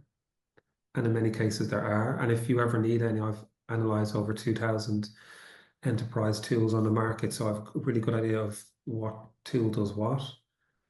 And then the next stage would be to do a workshop, staff workshops, because you need to get them excited and bought in. And because staff get nervous when you mention AI, they think, is this coming for my job? And it's not. It's the fact that it's going to make you more productive at what you already do. And then you launch you launch that product, and then you return every 6 months and we look at it again. So it's almost like a marketing funnel. Think big picture and then be more specific and more specific. And if you take that approach, you shouldn't go too wrong. Okay.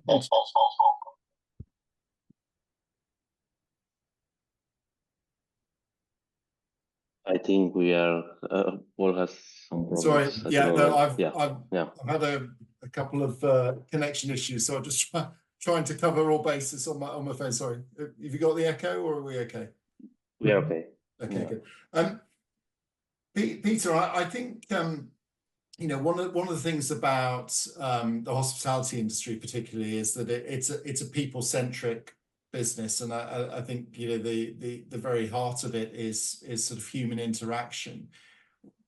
Where do you see AI playing a role and not damaging that or changing that, or maybe it will change it slightly, but where do you see AI sitting alongside that sort of human interaction? Yeah, there was a brilliant is his name Rory Sutherland? He's a marketeer, and I really like him. He's a fantastic eccentric guy. He was talking about hotels and the fact that they always had somebody out front. And he said that what would end up happening is, you know, this would be a prestigious hotel, and then they would then go, okay, how can we save a bit of money? So they get rid of the person on the door. And then that hotel is no longer as prestigious as it once was. And that person isn't just there, they're there for many reasons. They welcome you, they know who you are, all that kind of human stuff. It's like when you go to a restaurant and they don't say thank you when you're leaving and you've just paid, you kind of feel like it's not quite as good as it probably should have been. So my feeling, and having worked in the hospitality industry myself, that human connection is crucial, and I think getting rid of that would be a mistake. There will be places where it could be removed, but I do think we are becoming slightly sophisticated is the wrong word, but we've kind of evolved in terms of a lot of people don't want to immediately be speaking to people. They certainly don't want to be picking up a phone and speaking to a person, particular generations. So there's almost a halfway house where you want to have the people who have the technology and are interacting to have all this knowledge at their fingertips at all times. So I think it's what you'd probably call augmented. So it still have that human connection, but just have lots of AI capabilities next to you, which can give you knowledge. And say front of house, what you'd like then is that they can use AI to potentially understand somebody who doesn't speak English, or give like recommendations that are more bespoke to that person, because that information is at their fingertips at all times. But the mistake would be that to remove the human altogether, because nobody likes, like I've had a recent situation where somebody left my business and they DocuSign, which is for signing signatures. We've closed his email address. They're like, you need him to email to cancel it. And I'm like, but he's left the business and can't get access to email. So anything that becomes slightly complex, I know it's not hospitality specific, but anything that becomes complex, you want a human in the loop immediately who can have common sense and get the solution. And I think it'd be a mistake to lose that, and particularly at that kind of higher end of the market. So absolutely against the idea of taking humans out of the loop, but there might be just certain areas where there's less need for them. And I had an experience recently when I went to Singapore, where in the cafe they had a robot that you could put your stuff on a tray. It was genuinely pointless. It was a gimmick. It didn't really serve its purpose. You know, it was not very mobile. I mean, but there will be a place where the robotics will come in. When I was at the Future Hospitality Conference in Dubai, there was a a robot that would give you a massage, and that was using AI as well to understand where the human is and all that. So there might be a place where there is an opportunity to get a massage at a high-end luxury place, spa, where that technology is integrated, but you definitely don't completely lose the human in the loop. Mm-hmm. And I guess it will be about upskilling to make sure that human intervention when it's needed, particularly around overriding the tech or working around with that tech, needs to be understood. Yeah, just I suppose where we see ourselves is we're all going to be just considerably smarter. Every single person in the chain will be smarter and be able to do things quicker and do multiple tasks. So, if in my world, I'm not a data scientist specifically, but AI allows me to be a data scientist. And if you're a leading data scientist, you might get a bit angry about that, but I'm able to access a level that's kind of beyond sort of university level at a very minimum. And I have that at my fingertips at all times. I'm not a graphic designer, but I can create graphics and videography. I can, all these things, we can do them to a decent level because AI has that information at our fingertips. So just if we imagine a much more smarter, more advanced workforce in whatever role they're doing, that's the direction of travel. Just from my side, you were talking about the social kind of needs in hospitality, like the human contact in the hospitality sector. And I might be the devil's advocate here, but like maybe that's because at the moment that's what we need, But maybe in the future we don't know that maybe we will stop needing this kind of human or social contact that we at the moment require. So it depends also on how you see it in terms of the future, I guess, because at the moment maybe the AI is not the solution, but maybe in few I don't know, in 50 years maybe it's totally different as we saw in the past, because we just had a chat with, like, for example, the previous speaker, and she was mentioning that we cannot imagine what is happening beyond 10 years from now, but like we can see a bit longer in the past, and based on that we can see that in the past we, like, let's call it the emotions are the most primitive kind of side of us, let's say. So I'm just playing here, like as I said, like the devil's advocate, and just saying, like, how do you see this? Because at the moment maybe we don't see it, but in the future maybe it's different, I think it's a halfway house. So I used to go to there's a gym near where I used to live. I think it was called My Gym, and you'd basically spend, it's only £25 a month, and there was no real human interaction at all. You literally turned up, scanned your code, and then you went in. To be honest, I didn't love the experience. It was kind of a means to an end at the time because where I was staying. Now I go to a CrossFit gym where I know everybody knows me. I think humans want to be around other humans. And in some cases, for the £25 it was, and I was happy enough with that, and it served a purpose. But I didn't go, I can't wait to go to that gym, because it felt a little bit soulless. And there will be a time when you're like, do you know what? I'm just traveling. I just want a cheap accommodation, and I don't need any of the frills. And then there'll be other times when you want, but I think that kind of medium price range is going to be the one where it's challenging, because if they sort of race to embrace a sort of technology, then that human element of it is probably going to be lost. And that's why you see a lot of hotels where the reception kind of area has a kind of bar, is kind of really lively, but the rest of it is really kind of very small and formulaic. But we want to have at least some interaction. Peter, one observation from my side, we are in consulting, and when you ask people what they would like to have, it's often one thing. But if you look at patterns of booking something, it's a completely different one. So it reminds me often of the story of the petrol stations, the fuel station in America. And if you ask people, would you like a petrol station with service? 90% say yes. But the 2 pence or cents more you pay per liter or whatever you measure it in, people are not willing to pay. And so it's the same. Would you like to have a human interaction at an airport or at a hotel reception? Everybody would say yes. I don't want to deal with a machine.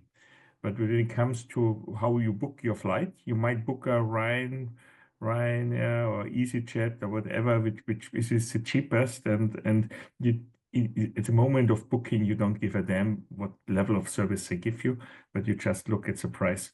So my gut feeling is, while a lot of people lament the usage of AI, voice robots, and all this stuff, it's only a very small minority who are actually willing to pay a premium price to get a real, truly personal interaction. So I think in the hotels, what it will boil down to, in the luxury hotels, yes, of course, you will have a concierge. But in budget hotels, I think by and large, most human interaction at check-in and check-out is already gone or will be gone. And I think it's also not such a loss, because a lot of the human interaction was not a friendly welcome, but more, okay, your passport, please, or give me your credit card.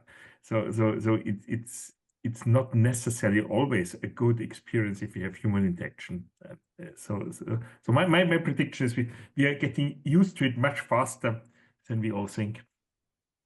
And I think, like, you're the expert in this area, and if that's what you're hearing, I think, you're definitely onto something there. Yeah, people want to pay less. It's challenging because at the same time, you then never remember those hotels, and the experience tends to be away from the hotel rather than in the hotel. So it's or you have to. Yeah, or you offer a real experience. I think Thiago with lifestyle brands and with something where you really make a difference, and then you stand out. But then you have to put that into the heart of it. Then you give it a soul. What you mentioned with the fitness or whatever else in each sector, there will be the superior operators which offer you a distinctive experience. But then it's about the experience, and so you need to know, are you in a business where you sell accommodation or fitness, or are you in the business to sell a lifestyle experience? And these are almost two different pairs of shoes. And what do you make about that kind of somewhere in between? Because I think you have that extreme kind of budget, so let's say hotels. And then you'll have obviously premium, but there's this kind of in between, more kind of boutique spaces that are increasingly becoming like people want to visit them because they've got downstairs there's a lively kind of space and a bar. The rooms may be absolutely tiny and there's not much going on, but that downstairs space seems to be pretty lively with the right members of staff. I don't know, just again, you know better than I will. No, we would hire you any moment for a hotel consultant, because that's exactly what the trend is. You make sacrifices somewhere where it doesn't hurt you. So for me, the same. When I travel on business, I don't mind a small room. I want a great breakfast and with a lively bar maybe, but the room, I don't care as long as it's clean and quiet. On the other hand, when you travel maybe with family on an extended trip or vacation, you want maybe the opposite. When you are with kids, you need a large room and you need space, but you go out anyway, so you don't care what the hotel bar offers. So I think it depends on the impulse at the moment of booking, what you're looking for, and then you choose your product. But you have more and more products which are tailor-made to exactly one need, and I think if you focus on one thing, you may have to give up on another thing, because if you want everything, space and service and lifestyle and all that, then you pay top dollar, and very few people are able and willing to do that. So you need to make sacrifices somewhere, and this I think is really, really, really interesting. If you look at products like 25 hours or Casa Cook, Thiago, that we spoke about, or many other products, they exactly provide you a tailor-made package, and that's, I think that's what it is. And we were in a gourmet restaurant in Chicago recently, which is a Guide Michelin rated, and you ordered with a mobile device. Yeah, in Europe, you go to a French restaurant, they would look at you and say, "Oh my God, you're absolutely mad to do that." But why not? Why not have also this as an option in some markets? It works, and under some circumstances, why not? Yes, onto that, there's actually kind of restaurants. I forget.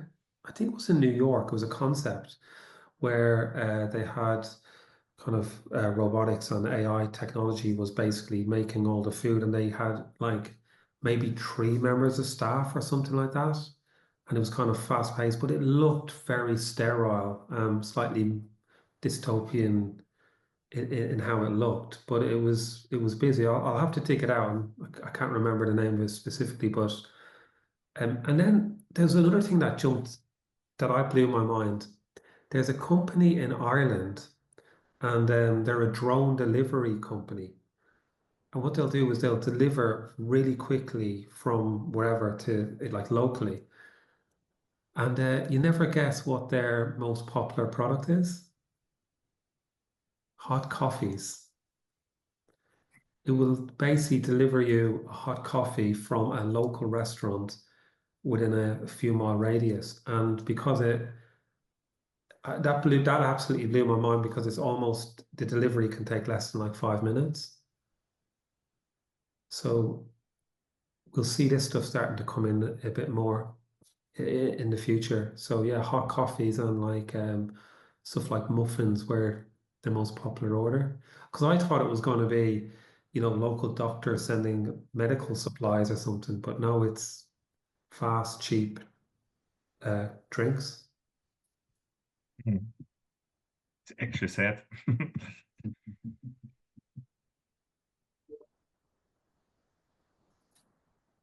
Does anyone else have any comments or questions they'd like to pose to Peter?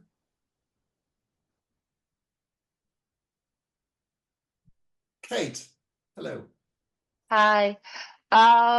Where do you see the main challenges at this particular moment in developing agents that really enable experiences, both on the provider side and on the kind of, the customer side?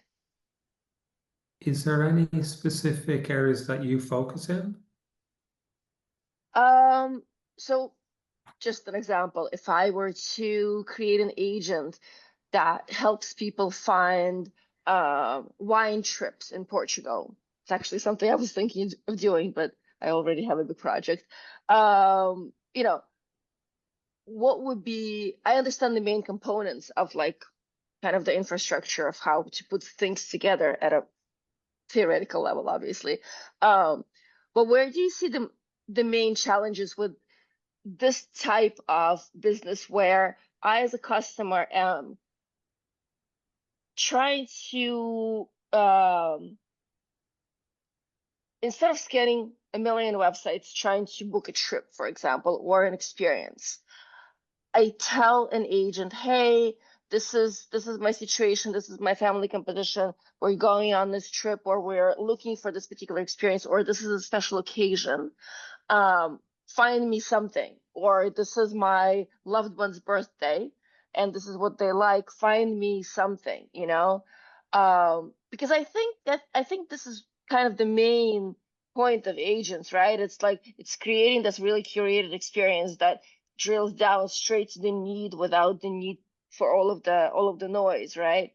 Where do you see the challenges at the moment in like this particular scenario? Yeah, so a lot of that, what you've asked there, and this is where the likes of OpenAI kind of start eating people's lunches, really. So they introduced a kind of a search function. So you can do most of that now on, you can ask ChatGPT. So it's not just searching the web, it's now curating based off of what you've asked it. So that's where the intelligence really comes in. So it's not saying, oh, where's a good restaurant in London? And then it gives you a list of kind of 5 which are SEO optimized. It's now looking in that space, going, and thinking it through, and then almost providing you with a kind of summarized version with links so you can go there directly. I think where it will get really interesting, and I'm not sure anybody's cracked this yet, is what you're mentioning, which is almost like a kind of that on steroids, which would be, it will then potentially, you can say, yeah, I really want that. Can you go ahead and book it? And it will then book it for you. And people are talking around this. I haven't seen anyone that's done it really well, but having an agent that you maybe subscribe to, which gets to know who you are and then helps you do stuff, whether it's travel and your admin, whatever it might be, I think that will become a kind of a go-to in the future. But we're some way off that at the moment. There are kind of you can ask AI, and there are some products out there where you can ask it about a certain city and it will then build an itinerary for you, not just like the words, but it will actually show you the images and it'll bring it together in a really beautiful format, which I think places like hotels could be quite valuable. So if you went in and said, look, I'm visiting Berlin, and then you might have a conversation with an agent that's in your room, it would then give you some highly bespoke recommendations.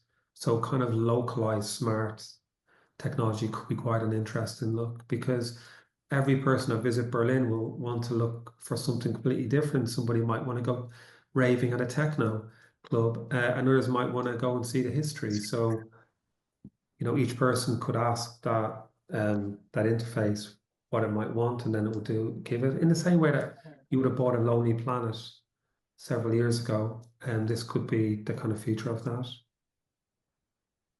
And do you feel that these agents will be something that, for example, you as a consumer, you buy this out of the box and then you train it on your personality, or these agents would be, you know, provided by, like, owned by the industry or owned by a third party? Yeah. Do you own it as a human being and train it, and it's like it becomes like your curation, you know, curatorial pet, you know, that goes out and like kind of, you know, searches the world for the experiences for you? Or is it owned by a third party? Yeah, I mean, there'll be like security and, you know, that kind of stuff will be built into it. But ultimately, it will be one of the, whatever company has built it will ultimately own it. A bit like you've got a Facebook account, but this is like super smart and built around you and what you want. And then you'll gradually feed it in knowledge. You'll get to know you better. That kind of thing. I think that's kind of the direction of travel. And then there's like more simplified agents, which are just doing simple tasks. So it might be you do a marketing outreach, and it will find out who the individual is. It might go onto their LinkedIn profile and go, oh, this person has recently posted about, and then it would make the decision to then comment and then mention that in the message. So that's a more simplified kind of agent where it's making a few decisions rather than knowing the holistic version of you and trying to help you. Interesting, and I think this whole point around personalization is fascinating, actually, and I think where there could be a real enhancement to both the consumer experience, but also to help operators deliver something that's even more bespoke and personalized in a way that you maybe would otherwise be difficult. So, you know, it's fascinating topic. As I say, I think the question now is how, not should we, and and that's something I think we're going to continue to have a look at. But Peter, thank you. We appreciate your time. Thank you for jumping in after several hours already on a Zoom call today. So we'll let you to head off for a cup of tea or whatever you do at this time of day. But really appreciate, and obviously we'll keep in touch and circle back afterwards. But thank you. Thank you for your time. There's one final thing that I hadn't mentioned I think could be valuable for yourselves, which is build knowledge bases within your own company about whatever you do, and then use AI to then access that information. So it's almost like, so one of the challenges I found with a lot of the companies I've worked with is that they'll have a shared point over here, a Google Drive here, and none of their data or their information is stored in one place, which means that it's really difficult then to add a layer of AI which helps you get to that information quicker. So sort of my parting point would be on just a more basic hygiene basis, just get that all locked down into one place, make sure that the data is as clean as possible, and then you can get an AI agent to sit over the top of it, and then whenever you need anything you can ask it, and then it will be able to serve that to you. That's very interesting. That's great. No problem. But thank you for your time, and yeah, like anytime, just give me a shout. Thank you, Peter. And thank you, Peter. Yeah, and if we have any other questions, we'll share them on or connect people to you afterwards. So we'll do that. But thank you for joining us. Bye.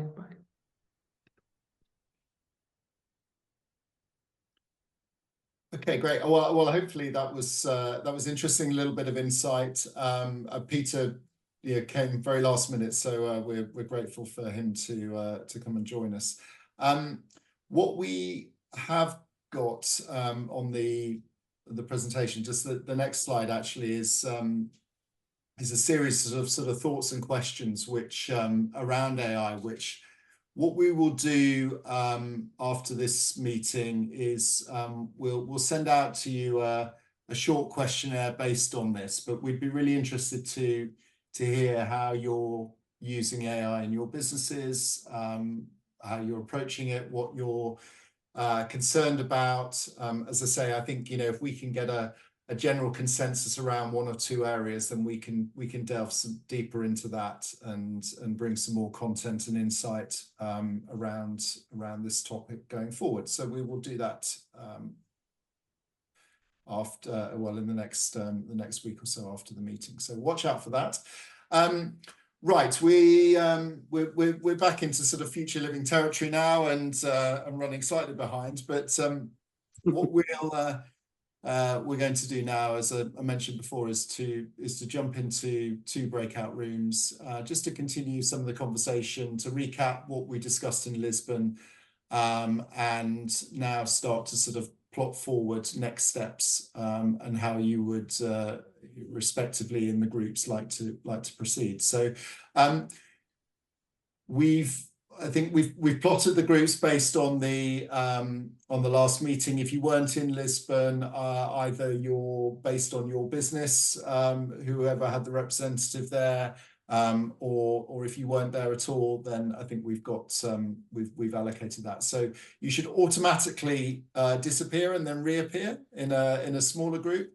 And we've got about 20-25 minutes just to have a chat a bit more on that subject, and then we'll come back and wrap up. Okay, see you shortly.